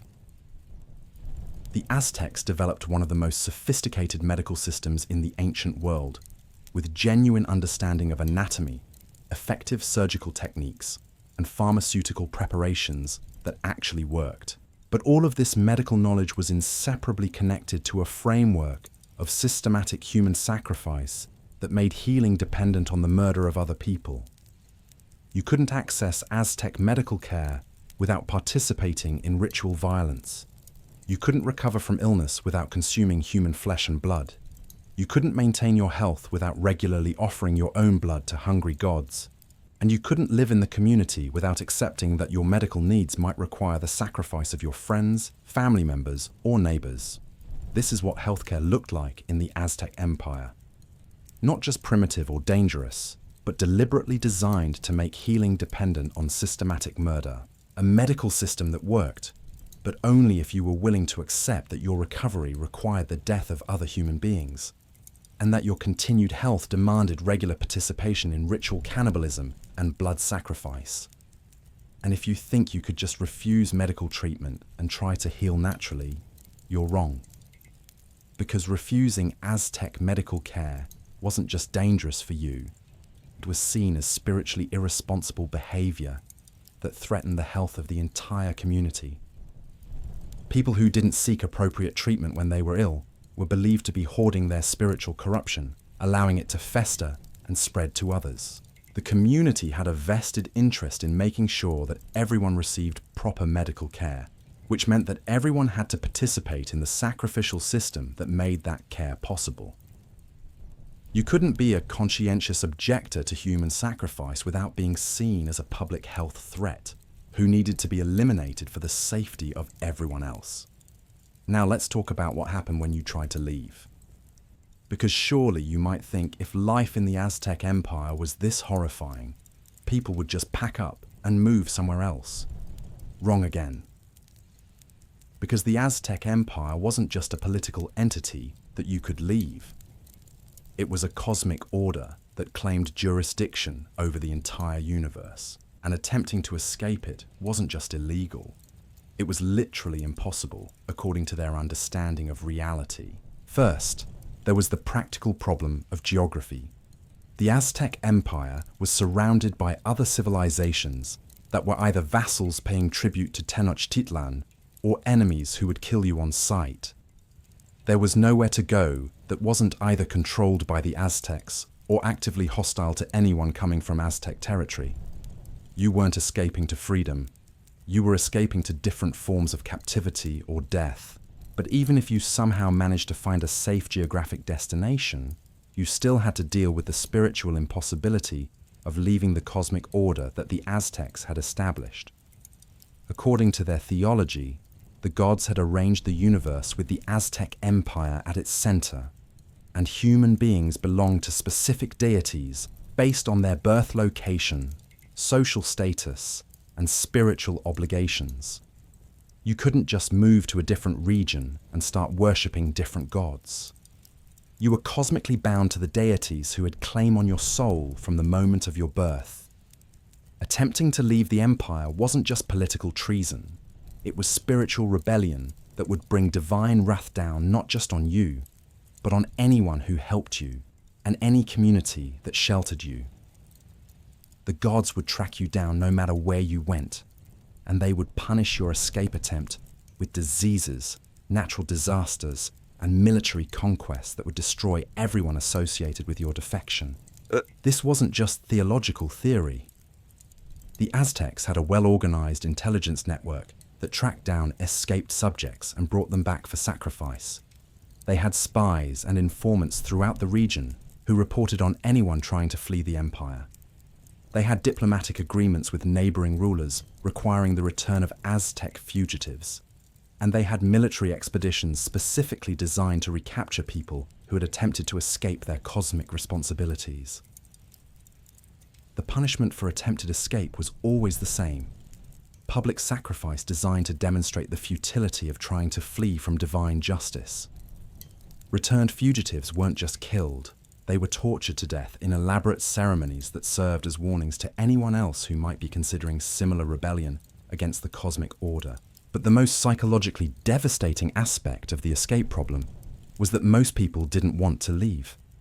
The psychological conditioning was so complete, the cultural indoctrination so thorough, that the vast majority of Aztec subjects genuinely believed that their empire was the most civilized, most spiritually advanced, most cosmically important civilization that had ever existed. They didn't see themselves as trapped in a horror show. They saw themselves as privileged participants in the maintenance of universal order. People who expressed any desire to leave were immediately identified as spiritually corrupted individuals whose psychological contamination threatened everyone around them. They weren't just discouraged from leaving, they were marked for sacrifice as dangerous elements, whose continued existence could anger the gods and bring disaster down on the entire community. The few people who somehow maintained enough psychological independence to recognize the horror of their situation and genuinely want to escape found themselves completely isolated in a society where everyone else had been conditioned to see systematic murder as beautiful, necessary, and holy. They couldn't find allies, couldn't organize resistance, couldn't even express their desire for freedom without being immediately reported to the authorities and selected for ritual execution. This created a prison more effective than any physical walls or guard towers. The Aztec Empire was surrounded not by barriers designed to keep people in, but by a psychological conditioning system so complete that most subjects would rather die than leave. And those few who wanted to escape found themselves alone in a world where everyone else would turn them into the priests for even thinking about rebellion. And if you somehow managed to overcome all of these obstacles, if you found a way to escape the geographic boundaries, evade the intelligence networks, survive the spiritual consequences, and psychologically break free from the cultural conditioning, you still faced one final, insurmountable problem. You would carry the trauma of your experiences with you for the rest of your life. People who survived the Aztec Empire, even those who managed to escape it, were psychologically destroyed by their experiences. They had witnessed systematic torture and murder on a scale that would break modern minds. They had been forced to participate in ritual cannibalism and blood sacrifice. They had lived in a world where every human relationship was contaminated by the constant threat of sacrificial selection and ritual death. The survivors weren't just refugees from a brutal political system. They were trauma victims whose minds had been systematically broken by exposure to levels of violence that exceeded anything in normal human experience. They couldn't integrate into other societies because they had been conditioned to expect and participate in forms of behavior that other cultures found horrifying and incomprehensible. They couldn't form normal human relationships because they had learned to see other people as potential sacrificial victims rather than friends, family members, or romantic partners. They couldn't enjoy simple pleasures like food or music or art because all of their cultural references were connected to ritual murder and systematic violence. They couldn't even sleep peacefully because their dreams were filled with memories of torture, cannibalism, and the screams of people being slowly killed for the entertainment of hungry gods. In many cases, Aztec survivors who managed to escape their empire ended up voluntarily returning to face sacrifice rather than trying to build new lives in foreign cultures. The psychological damage was so complete that they couldn't function outside the system that had destroyed them. They preferred the familiar horror of ritual murder to the alien experience of living in societies where human life had value and systematic violence wasn't celebrated as religious expression. So when I say you wouldn't last a day in the Aztec Empire, I'm not just talking about the immediate physical dangers, though those were certainly real and constant. I'm talking about something far more fundamental and devastating. The systematic destruction of everything that makes human life worth living, carried out by a civilization that had convinced itself that torture and murder were the highest forms of art, science, religion, and social responsibility. You wouldn't last a day because you couldn't psychologically survive in a world where every human interaction was contaminated by the expectation of ritual violence, where every relationship was poisoned by the possibility of sacrificial selection. where every moment of beauty or joy was connected to systematic murder, and where the most loving thing you could do for another person was to volunteer them for torture and death in service to hungry gods. The Aztec Empire wasn't just a different culture with different values. It was a sustained assault on human nature itself, a civilization-scale experiment in the systematic destruction of empathy, compassion, and the basic recognition of human worth that makes social life possible. It was horror disguised as sophistication, madness disguised as wisdom, and evil disguised as religious devotion. And the most terrifying part is that it worked. For centuries, millions of people lived in this system, and not only survived but thrived, creating art and literature and architecture and scientific discoveries, while simultaneously maintaining one of the most systematically brutal societies in human history. They proved that human beings are capable of adapting to almost any level of horror, as long as that horror is presented as necessary, beautiful, and holy. That's why you wouldn't last a day in the Aztec Empire. Not because you're weak or soft or unprepared, but because you still possess the basic human qualities that the Aztecs had systematically eliminated from their own personalities in order to function in their world of ritualized nightmare. Your empathy would destroy you. Your compassion would mark you for death. Your recognition that other people have value beyond their usefulness as sacrificial victims would make you a dangerous element in a society that had learned to mistake psychological damage for spiritual advancement. Your horror at systematic violence would be interpreted as evidence of spiritual corruption that threatened the cosmic order and required immediate correction through ritual murder. In the Aztec Empire, everything that makes you recognizably human would make you unsuitable for survival.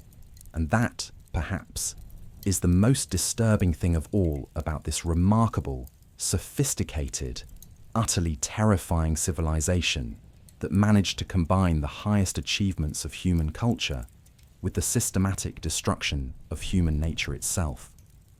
But we're not done yet, because there's one more aspect of Aztec life that we need to examine to fully understand why you wouldn't survive even a few hours in their world. Something so fundamental, so pervasive, so completely alien to modern thinking that it would probably drive you insane before any priest got close enough to cut out your heart. We need to talk about time itself in the Aztec Empire, because even something as basic as understanding what day it is could get you killed in ways that would make a medieval inquisition look like a friendly debate club. The Aztecs didn't just have a calendar. They had multiple, overlapping, impossibly complex temporal systems that governed every aspect of existence, and getting any part of it wrong wasn't just inconvenient. It was cosmic treason, punishable by immediate sacrifice to whatever deity you'd accidentally offended by existing on the wrong day. Let's start with the basics, which aren't basic at all. The Aztecs operated on two primary calendars simultaneously: the Tonalpohualli, a 260-day sacred calendar, and the Xiuhpohualli, a 365-day solar calendar. But these weren't just different ways of counting days. They were completely different systems for understanding reality, each with its own spiritual significance, its own set of taboos, and its own requirements for human sacrifice to keep functioning properly. The Tonalpohualli wasn't just a religious calendar, it was a cosmic machine that determined your personality, your fate, your appropriate career, your marriage prospects, your susceptibility to various diseases, and most importantly, the specific manner in which you were destined to die. Every day in this 260-day cycle was ruled by different combinations of gods, each with their own preferences for sacrificial victims, their own requirements for ritual behavior, and their own punishments for people who fail to honor them appropriately. But here's where it gets really insane. The Tonalpohualli was divided into 20 periods of 13 days each, called Trisenas, and each Trisena was governed by different deities who had completely different expectations for human behavior. What was required religious observance during one Trisena might be punishable blasphemy during another. Activities that were spiritually beneficial under certain day signs could literally damn your soul if performed under different cosmic influences.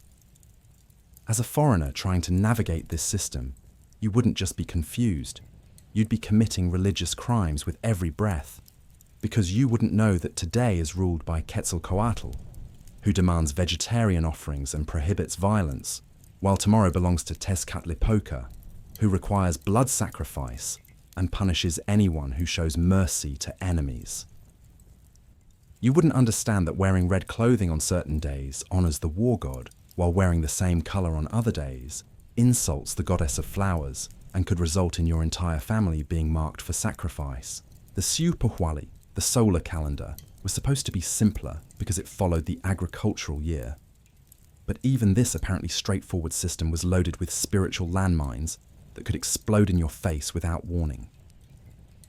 The calendar was divided into 18 months of 20 days each, plus 5 unlucky days at the end called Nemontemi. Each month was dedicated to specific gods and required elaborate festivals involving massive human sacrifice, community-wide ritual cannibalism, and ceremonial activities that would violate every principle of human decency you've ever held. During the month of Atlcahualo, dedicated to the rain god Tlaloc, children were systematically drowned in ceremonies designed to ensure adequate rainfall. The tears of the dying children were considered especially pleasing to the deity, so the priests would torture them slowly to maximize their suffering and prolong their crying. Parents were required to watch these ceremonies and express joy at their children's deaths, because any display of grief would anger Tlaloc and potentially cause droughts that could destroy the entire community. The month of Tlacaxipehualisli required the systematic flaying of captured warriors, whose skins were then worn by priests and nobles for 20 days, while they performed ritual dances and conducted daily business. The smell of rotting human flesh permeated every aspect of community life during this period, and everyone was expected to treat the skin-wearing priests with special reverence because they were temporarily inhabited by the flayed god Saipetotec. But perhaps most disturbing of all were the Nemontemi, the 5 unlucky days that occurred at the end of each solar year. During this period, normal social rules were suspended, and the community was required to participate in ritualized chaos designed to purge accumulated spiritual contamination from the previous year. People were encouraged to commit crimes, engage in sexual violence, torture animals, and generally behave in ways that would be punishable by death during normal times. The theory was that concentrating all of society's evil impulses into these 5 days would cleanse the community and prepare it for the new year. But the practical result was an annual period of sanctioned brutality where anyone could be victimized without legal consequences, where the strongest and most violent members of society could indulge their worst impulses under the guise of religious observance. As a newcomer who didn't understand the calendar system, you might try to maintain normal moral behavior during the Nemontemi, treating other people with kindness and respect. This would immediately mark you as spiritually defective, someone who was hoarding their evil impulses instead of purging them appropriately. You'd be seen as a dangerous element whose contaminated spiritual energy threatened to poison the entire community's preparation for the new year. The punishment for failing to participate in Nemontemi chaos wasn't just social disapproval, it was immediate selection for sacrifice on the grounds that your spiritual purity was actually spiritual corruption that needed to be eliminated before it could spread to others. Your refusal to commit crimes during the sanctioned period would be interpreted as evidence that you were saving up your evil energy for unsanctioned times, making you a threat to cosmic order. But even if you somehow managed to memorize both calendar systems and navigate the constantly shifting requirements for appropriate behavior, you'd still face the problem of calendar correlation. The two systems operated independently, creating a complex cycle that repeated every 52 years. The specific combination of day signs from both calendars determined not just what you could or couldn't do, but who you fundamentally were as a person. Your birth date, according to both calendars, determined your tonali, your spiritual essence that governed your personality, abilities, and destiny. But this wasn't just ancient astrology. It was a comprehensive system for categorizing human beings according to their cosmic function and their appropriate role in the sacrificial economy. Someday, signs marked people as destined warriors, whose purpose was to capture enemies for sacrifice. Others identified future priests whose calling was to cut hearts out of living victims. Still others designated people as sacrificial offerings whose highest achievement would be to die beautifully for the gods. You couldn't change your tonali any more than you could change your height or eye color. It was cosmic destiny, written into the structure of reality itself, and attempting to live contrary to your day sign wasn't just impractical. It was impossible. The gods would intervene to force you back into your proper cosmic role, usually through disease, accidents, or direct selection for sacrifice. People born under certain day signs were immediately marked for future sacrifice and were raised from birth with the understanding that their lives were temporary loans from the gods who would eventually demand repayment. These individuals weren't seen as tragic figures or victims. They were considered blessed, chosen for the highest honor possible in Aztec society. Their families celebrated their birth dates and looked forward to the glorious day when their children would fulfill their cosmic destiny by having their hearts cut out for divine consumption.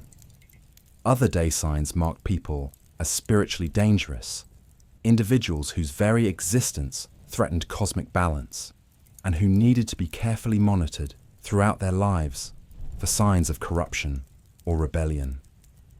These people lived under constant surveillance, their every action scrutinized for evidence of spiritual deviation that might require corrective sacrifice. The most terrifying aspect of the tonali system was that it wasn't just individual destiny. It was collective responsibility. Your spiritual essence didn't just determine your own fate. It influenced the cosmic balance of your entire community. People born under unlucky signs weren't just personally cursed. They were potential sources of contamination that could bring disaster down on everyone around them. This created a society where everyone was constantly watching everyone else for signs of spiritual deviation or cosmic rebellion. Your neighbors weren't just fellow community members.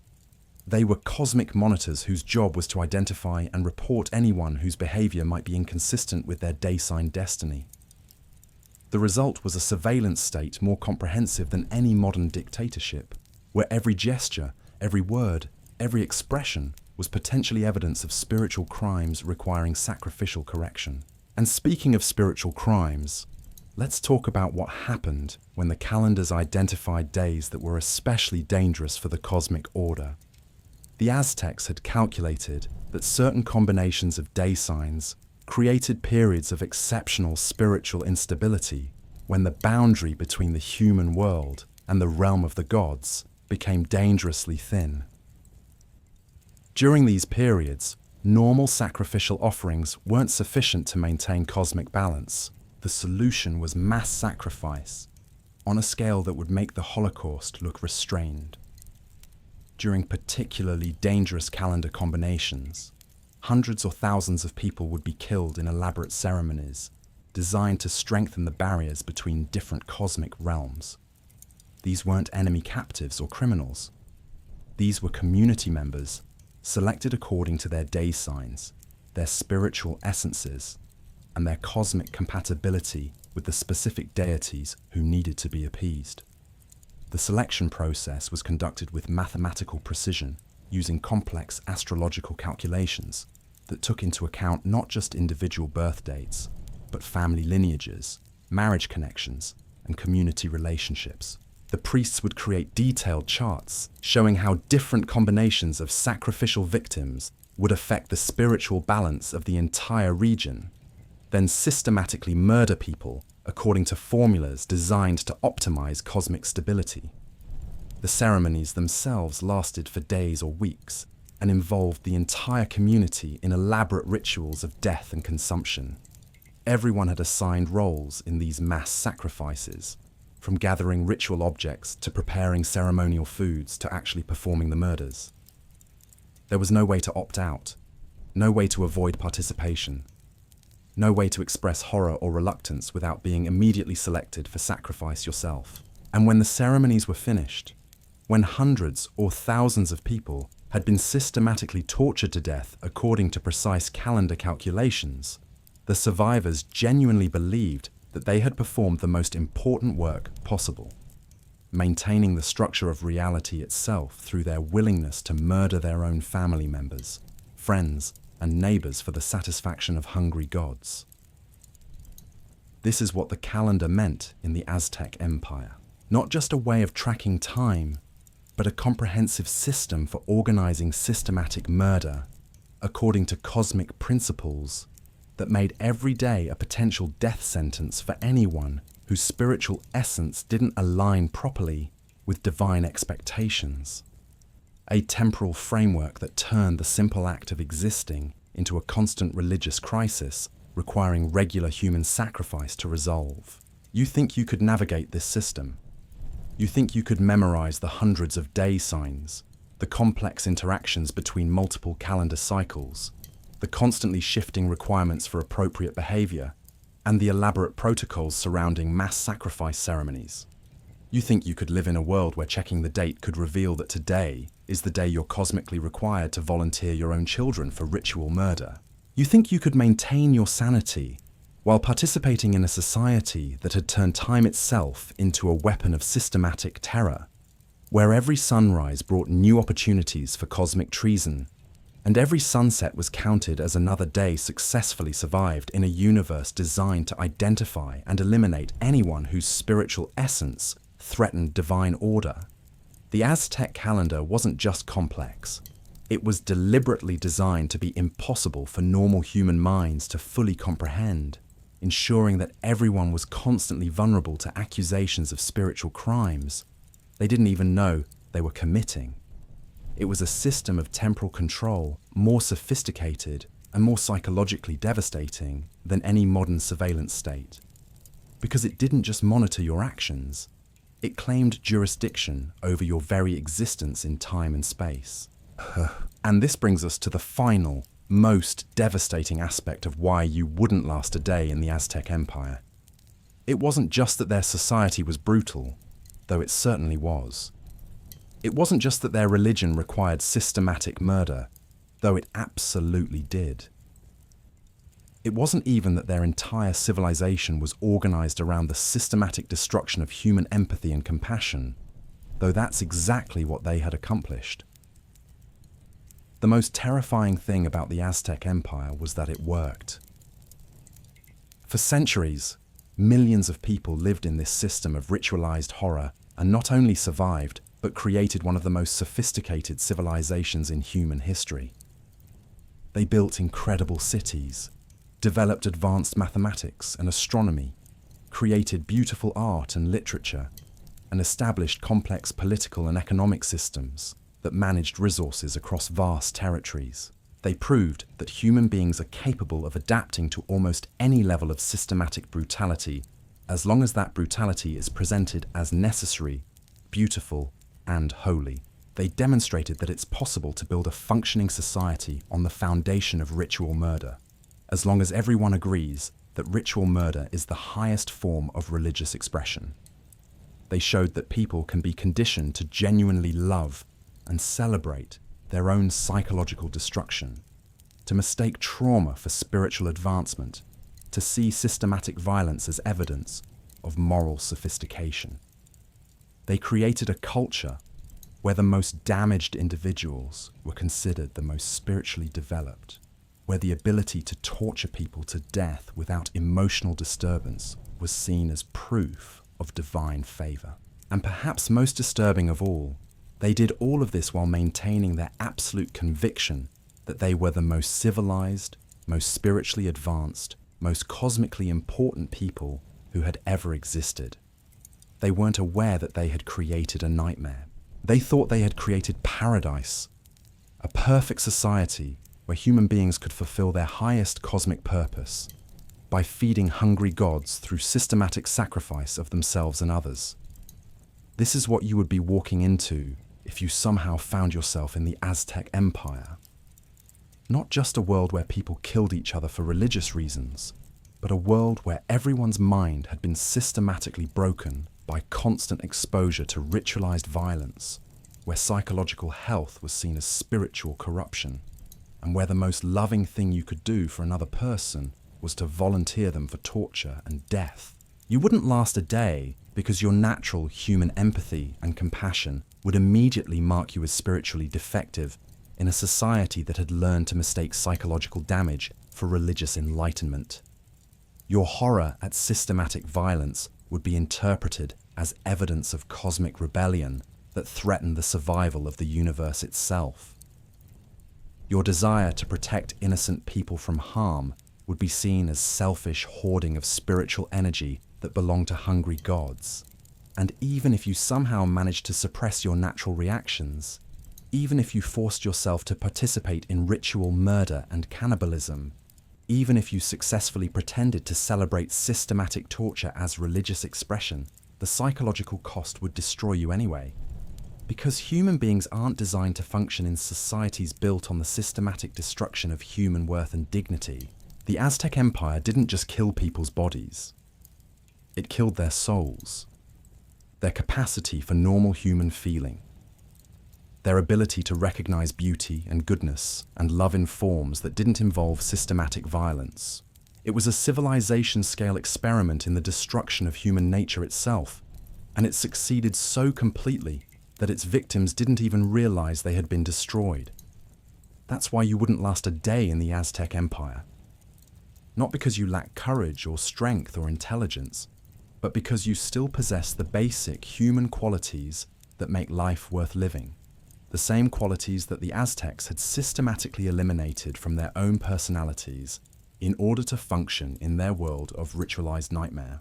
Your humanity would kill you in a world that had learned to see humanity itself as the enemy of cosmic order, the obstacle to divine satisfaction, the selfish weakness that prevented people from achieving their highest purpose, as willing sacrifices to gods who were always hungry and never, ever satisfied.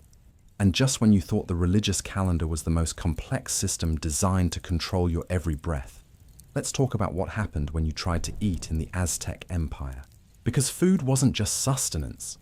It was a minefield of spiritual obligations that could literally damn your soul if you chewed the wrong thing on the wrong day. Every single ingredient in Aztec cuisine had religious significance that went far beyond nutrition.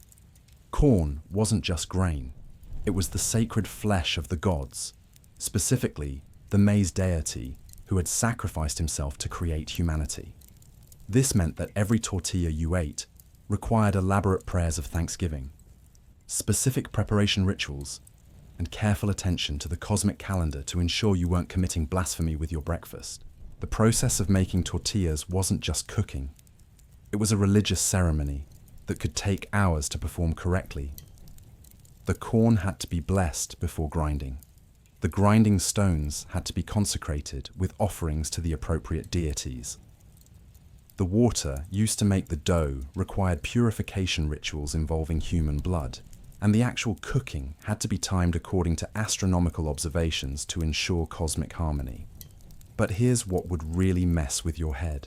Different types of corn were associated with different gods, and eating the wrong variety on the wrong day wasn't just a dietary mistake.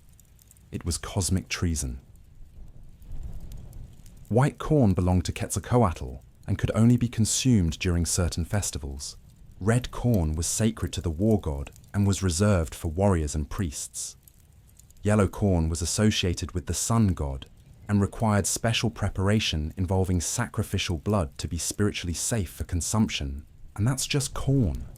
Beans, which were a staple of the Aztec diet, had their own elaborate spiritual requirements. Black beans were connected to the underworld gods and could only be eaten by people whose day signs marked them as spiritually compatible with death deities. Red beans belonged to the blood gods and required offerings of human hearts before they could be safely consumed. Even simple white beans were governed by complex taboos that varied according to the lunar calendar. Chocolate, which the Aztecs considered a divine gift, was so spiritually powerful that drinking it incorrectly could literally kill you. not from poisoning, but from divine wrath. The cacao beans had to be blessed by priests, ground using consecrated tools, and prepared according to recipes that were closely guarded religious secrets. The finished drink could only be consumed by certain social classes on specific days of the calendar, and even then it required elaborate rituals to prevent spiritual contamination. The most terrifying part was that chocolate was often mixed with human blood during religious ceremonies.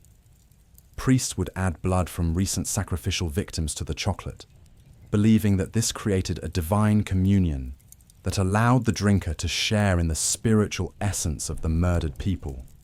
Refusing to drink blood chocolate during religious festivals wasn't just antisocial, it was evidence of spiritual corruption that could result in immediate sacrifice. But even common vegetables like tomatoes and peppers were surrounded by religious restrictions that would make your head spin. Tomatoes were associated with love goddesses and could only be eaten by unmarried people during certain phases of the moon. Hot peppers belonged to fire gods and required offerings of burned human flesh before they could be safely consumed. Even onions were governed by complex taboos related to their association with death and resurrection cycles. The cooking methods themselves were deeply spiritual practices. Boiling food was connected to water gods who demanded human sacrifice before they would bless the meal. Roasting was associated with fire deities who required offerings of burned hearts. Steaming was connected to underworld gods who expected tribute in the form of children's tears. You couldn't just throw ingredients in a pot and heat them up. Every cooking technique required specific rituals, prayers, and often human sacrifice to perform correctly. And then there were the meat restrictions that would make modern dietary laws look simple by comparison. The Aztecs practiced ritual cannibalism as a regular part of their religious observance, but the consumption of human flesh wasn't casual or random. Different body parts were associated with different gods and could only be eaten by people whose spiritual status made them compatible with specific divine energies.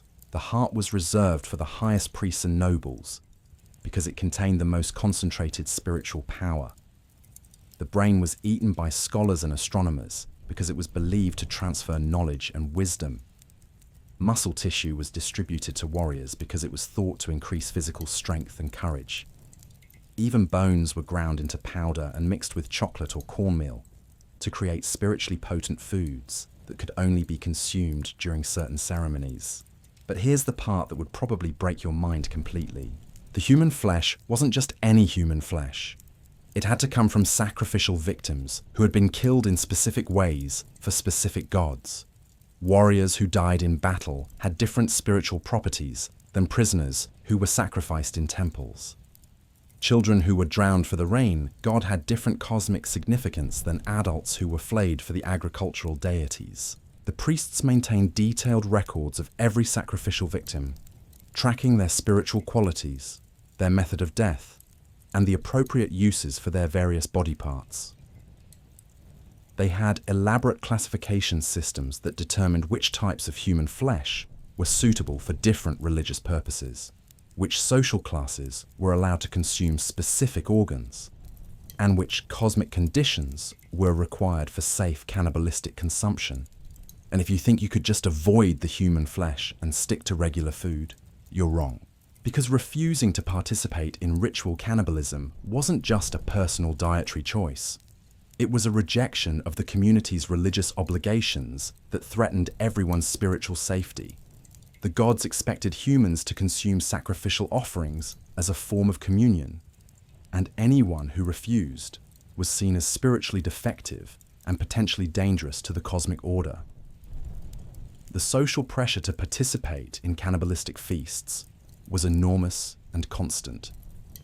These weren't private meals that you could skip without anyone noticing. They were community-wide celebrations where everyone's participation was monitored and recorded by priests who were watching for signs of spiritual rebellion or cosmic disloyalty. During major festivals, entire neighborhoods would gather to share in the consumption of sacrificial victims who had been killed specifically for these communal meals. The flesh would be prepared according to elaborate recipes that had been passed down through generations of priest cooks who understood the spiritual significance of different preparation methods. Everyone was expected to eat their assigned portion with gratitude and joy, expressing genuine appreciation for the divine gift of human flesh. But even the regular, non-cannibalistic meals were surrounded by spiritual landmines that could explode without warning. The Aztecs had identified hundreds of different foods according to their cosmic properties, their associations with specific gods, and their appropriate uses in various ceremonies. They had foods that could only be eaten by men, foods reserved for women, foods appropriate for different age groups, and foods that were completely forbidden except during specific astronomical events. They also had elaborate rules about food combinations that were based not on nutritional science, but on theological principles. Certain foods couldn't be eaten together because they belonged to gods who were enemies of each other. Other combinations were required during specific festivals because they represented cosmic harmony between different divine forces. Eating the wrong foods together could anger multiple gods simultaneously and bring down curses that affected entire families for generations. The timing of meals was equally complex and spiritually dangerous. The Aztecs didn't just eat when they were hungry. They ate according to elaborate schedules that were synchronized with astronomical observations, religious festivals, and the complex interactions between their multiple calendar systems. Eating at the wrong time wasn't just poor planning. It was cosmic disruption that could throw off the spiritual balance of the entire community. Breakfast had to be consumed during specific periods that varied according to the season, the phase of the moon, and the current position in the religious calendar. Lunch required different timing that was calculated according to the movement of the sun and the spiritual significance of midday in various theological systems. Dinner was the most complex meal of all, requiring precise coordination with evening star observations and elaborate preparations that could take hours to complete. And if you missed a meal, if you ate at the wrong time, if you consumed the wrong foods or prepared them incorrectly, the consequences weren't just personal hunger or indigestion. The gods would be offended, and their displeasure could manifest as disease, natural disasters, military defeat, or any number of other calamities that would affect everyone in your community. This created a food system that was simultaneously sophisticated and terrifying, where every bite was a potential religious violation, and every meal was a complex ceremony requiring precise knowledge of theological principles, astronomical observations, and sacrificial requirements. You couldn't just eat when you were hungry. You had to eat what the gods demanded, when they demanded it, prepared according to their specific requirements, often including human blood and flesh as essential ingredients. The psychological pressure of maintaining this level of religious compliance with every meal would be overwhelming for most modern people.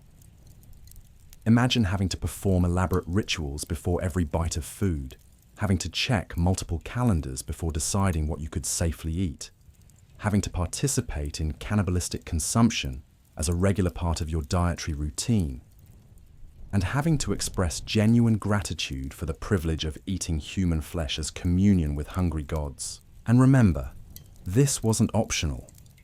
You couldn't be a vegetarian in the Aztec Empire, not because plant foods weren't available, but because refusing to eat meat, including human meat, was seen as spiritual rebellion against the cosmic order that required humans to participate in the divine cycle of death and consumption. Your dietary choices weren't personal preferences. They were religious obligations that could literally determine whether you lived or died. But food was just one aspect of daily survival in a world where everything had spiritual significance and cosmic consequences. Let's talk about clothing, because even getting dressed in the morning was a potential death sentence if you didn't understand the complex religious symbolism embedded in every thread, every color, every pattern, and every accessory. Aztec clothing wasn't just protection from the elements or social status markers. It was a complex system of spiritual communication that announced your religious obligations, your cosmic destiny, and your relationship with various gods to everyone who saw you. Wearing the wrong colors, patterns, or accessories wasn't just a fashion mistake. It was blasphemy that could result in immediate sacrifice to whatever deities you had accidentally insulted with your wardrobe choices. Different colors belonged to different gods and could only be worn by people whose day signs and social status made them spiritually compatible with specific divine energies. Red belonged to the war god and could only be worn by warriors and priests during certain festivals. Blue was sacred to the water gods and required offerings of children's tears before it could be safely displayed. Green was associated with agricultural deities and could only be worn by farmers who had participated in human sacrifice ceremonies to ensure good harvests. But it wasn't just solid colors that were regulated. Patterns and designs had their own elaborate spiritual significance that varied according to the religious calendar and astronomical observations. Geometric patterns represented different aspects of cosmic order and could only be worn during specific ceremonial periods. Floral designs were connected to fertility goddesses and required the wearer to participate in sacrificial rituals involving the consumption of human hearts. Animal patterns were associated with various spirit creatures and could only be displayed by people who had proven their worthiness through personal participation in ritual murder. The most prestigious clothing was made from feathers, but not just any feathers. Different birds were sacred to different gods, and wearing the wrong feathers could literally damn your soul. Quetzal feathers belonged to the wind god and could only be worn by priests who had successfully conducted human sacrifice ceremonies. Eagle feathers were reserved for the sun god and required the wearer to have personally killed enemies in battle. Even common bird feathers were governed by complex taboos that connected them to specific deities and required elaborate preparation rituals before they could be safely worn. The process of making clothing was itself a religious ceremony that required constant attention to spiritual requirements. The threads had to be spun during cosmically appropriate times according to the religious calendar. The dyes had to be blessed by priests and often contained human blood as an essential ingredient. The weaving had to be done by people whose day signs made them spiritually compatible with textile goddesses, and the finished garments required consecration ceremonies involving human sacrifice before they could be safely worn. But even if you somehow managed to navigate all of these clothing restrictions, you still had to deal with the fact that your wardrobe requirements change constantly according to the complex interactions between multiple calendar systems. What you were required to wear on Monday might be forbidden on Tuesday. Colors that were spiritually appropriate during one Trecina could get you killed if you wore them during a different period of the religious calendar. The Aztecs maintained elaborate charts and schedules that tracked the spiritual significance of different clothing combinations according to astronomical observations, religious festivals, and the movements of various gods through different cosmic realms.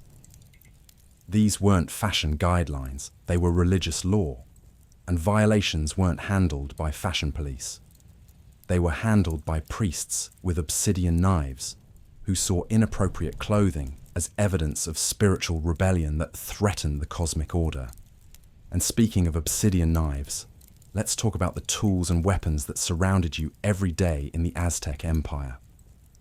Because even the most basic implements had spiritual significance that could turn routine tasks into religious violations punishable by death. Obsidian wasn't just a material for making tools and weapons.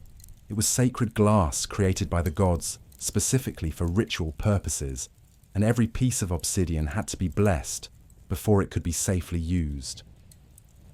The process of napping obsidian into useful shapes was a religious ceremony that required elaborate purification rituals, astronomical timing, and often human sacrifice to ensure that the finished tools would function properly without angering the deities who controlled the sacred glass. Different types of obsidian tools had different spiritual requirements and restrictions. Knives used for food preparation had to be consecrated to agricultural gods through ceremonies involving the sacrifice of children. Weapons used for hunting required blessing by animal spirits through rituals that included the consumption of human flesh.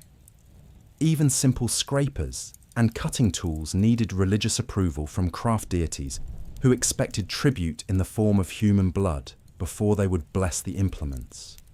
But the most spiritually significant obsidian tools were the sacrificial knives used by priests to cut out human hearts. These weren't just sharp instruments. They were divine artifacts that contained the spiritual essence of the gods who demanded human sacrifice. The knives had to be made during specific astronomical events, consecrated through elaborate ceremonies involving the murder of multiple victims, and maintained through regular offerings of fresh human blood. The priests who used these sacrificial knives weren't just religious officials. They were living extensions of the obsidian deities, and their relationship with their knives was more intimate than most modern people's relationships with other humans.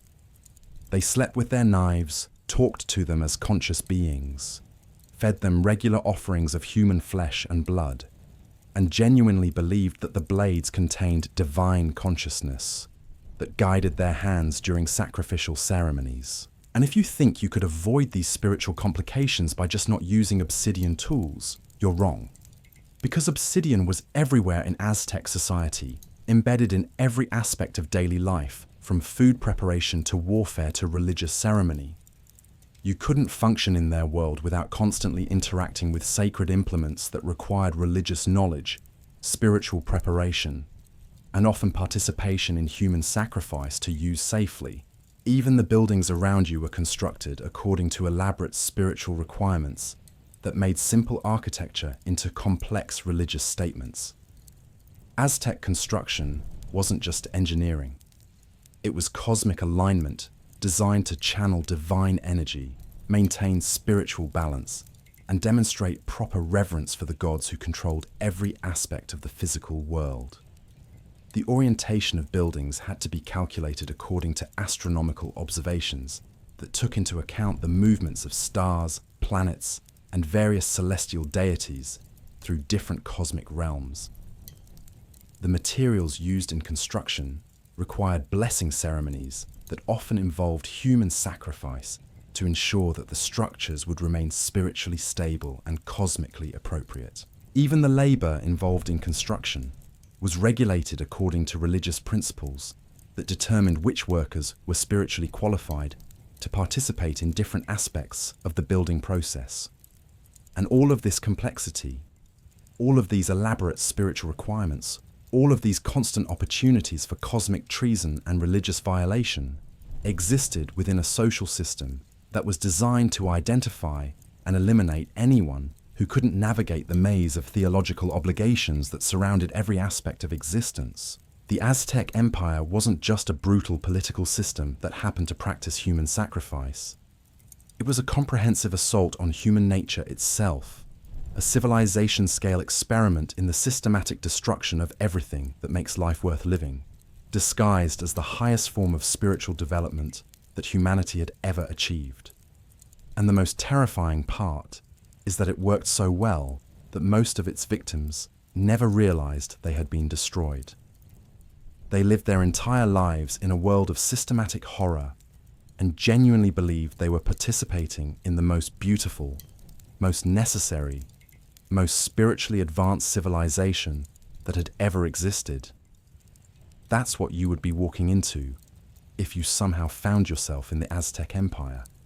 Not just a different culture with different values, but a sustained assault on reality itself, a world where everything you think you know about human nature, morality, beauty, and love had been systematically inverted and weaponized against the basic human capacity for joy, compassion, and hope. You wouldn't last a day because your humanity would kill you in a world that had learned to see humanity itself as the greatest obstacle to cosmic perfection, the selfish weakness that prevented people from achieving their highest purpose as willing offerings to gods who were always hungry and never, ever satisfied. And if you think the daily horrors we've explored so far represent the worst of what you'd face in the Aztec Empire, we need to talk about what happened when you died. Because even death wasn't an escape from the systematic brutality of their world. It was just the beginning of a whole new level of cosmic obligation that would make your earthly suffering look like a pleasant warm-up exercise. The Aztec afterlife wasn't divided into simple categories like heaven and hell. It was a complex bureaucracy of the dead, where your eternal destination was determined not by your moral behavior during life, but by the specific manner in which you died and the cosmic obligations you fulfilled during your final moments. This meant that a good death required careful planning, extensive preparation, and often voluntary participation in your own ritual murder. Warriors who died in battle went to the eastern heaven of the sun god, but only if they died with proper spiritual preparation and the correct ritual weapons in their hands. If you were killed with the wrong type of obsidian blade, or if you failed to perform the appropriate death prayers while bleeding out, you could end up in a lesser spiritual realm even though you died fighting for the Empire. The priests maintained detailed records of battlefield deaths to ensure that fallen warriors received the correct afterlife classification based on the precise circumstances of their final moments. Women who died in childbirth were considered equivalent to warriors and earned their place in the western heaven of the sun goddess, but only if they died while giving birth to children who were cosmically appropriate for their day signs. If you died delivering a baby who was born under unlucky astronomical influences, your sacrificial death in childbirth wouldn't count as spiritually significant, and you'd be condemned to spend eternity in limbo, regardless of your suffering during labor. People who died by drowning went to the paradise of the rain god, but the drowning had to occur under religiously appropriate circumstances. Accidental drowning didn't qualify for divine reward. You had to be deliberately drowned as a sacrificial offering, preferably while conscious, and expressing gratitude for the honor of feeding the water deities with your life force. This meant that people who wanted to guarantee their place in the rain, God's heaven, would volunteer for ritual drowning during religious festivals, allowing priests to hold them underwater while they performed elaborate ceremonies designed to maximize the spiritual value of their deaths. But perhaps most disturbing of all was the fate of people who died from disease, old age, or other natural causes. These individuals were condemned to Mictlan, the underworld realm of the death gods, where they faced 4 years of trials and torments designed to test their spiritual worthiness. The journey through Mictlan wasn't just difficult, it was deliberately designed to destroy most souls who attempted it, ensuring that only the most spiritually resilient individuals could achieve final rest.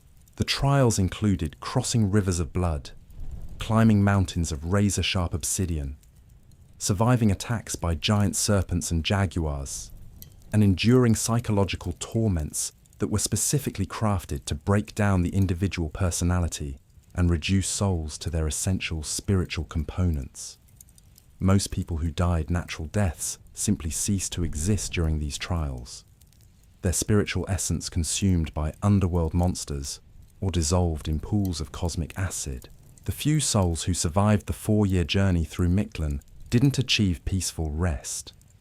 They were recycled back into the world as raw spiritual material that could be shaped into new forms of existence according to the needs of various gods.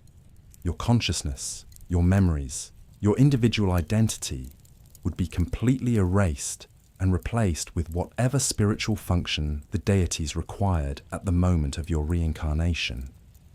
This created a death system that was even more terrifying than the brutality of daily life in the Empire. You couldn't escape the cosmic obligations of Aztec society by dying, because death just transferred you to different departments of the same spiritual bureaucracy that had controlled your existence while you were alive. The gods who demanded human sacrifice during your lifetime would continue to make demands on your soul throughout eternity, and there was no final rest or peace available for anyone who had ever existed within their cosmic jurisdiction. The funeral preparations required for achieving appropriate afterlife classification were incredibly complex and expensive, requiring elaborate ceremonies, extensive ritual objects, and often additional human sacrifices to ensure that the deceased received proper spiritual processing. Families would bankrupt themselves trying to provide adequate death preparations for their loved ones, because failing to properly equip a soul for the afterlife journey wasn't just individual tragedy. It was cosmic irresponsibility that could bring divine punishment down on the entire family line for generations. The bodies of the dead weren't just buried or cremated according to simple procedures. They were processed according to elaborate protocols that varied depending on the deceased person's day sign, social status, manner of death, and intended afterlife destination. Some bodies were mummified using techniques that involved replacing the internal organs with sacred objects and preserving the flesh using mixtures that contained human blood from previous sacrificial victims. Other bodies were ritually dismembered, with different body parts distributed to various temples according to the spiritual significance of different organs and their appropriate uses in ongoing religious ceremonies. The skull might be kept for astronomical observations, the heart preserved for future sacrificial rituals, the bones ground into powder for medicinal preparations, and the remaining flesh consumed by community members as part of funeral feasts designed to transfer the deceased person's spiritual essence to the living. So there you have it, the Aztec Empire in all its terrifying, magnificent, utterly incomprehensible glory. A civilization so alien to our modern sensibilities that even imagining yourself there for a single day reveals the comfortable illusions we live with about human nature, progress, and the price of cosmic order. You wouldn't have lasted those 24 hours, not because you lack courage or intelligence, but because you still possess something the Aztecs had systematically eliminated from their own souls. The basic recognition that other human beings have value beyond their usefulness as sacrificial offerings to hungry gods. Your empathy would have been your death sentence. Your horror at systematic violence would have marked you as spiritually defective. Your natural human compassion would have been interpreted as cosmic treason requiring immediate correction through ritual murder. But perhaps that's exactly what makes us human. Perhaps our inability to function in their world of ritualized nightmare is proof that somewhere, buried beneath centuries of progress and comfort, we still carry the spark of something they had deliberately extinguished.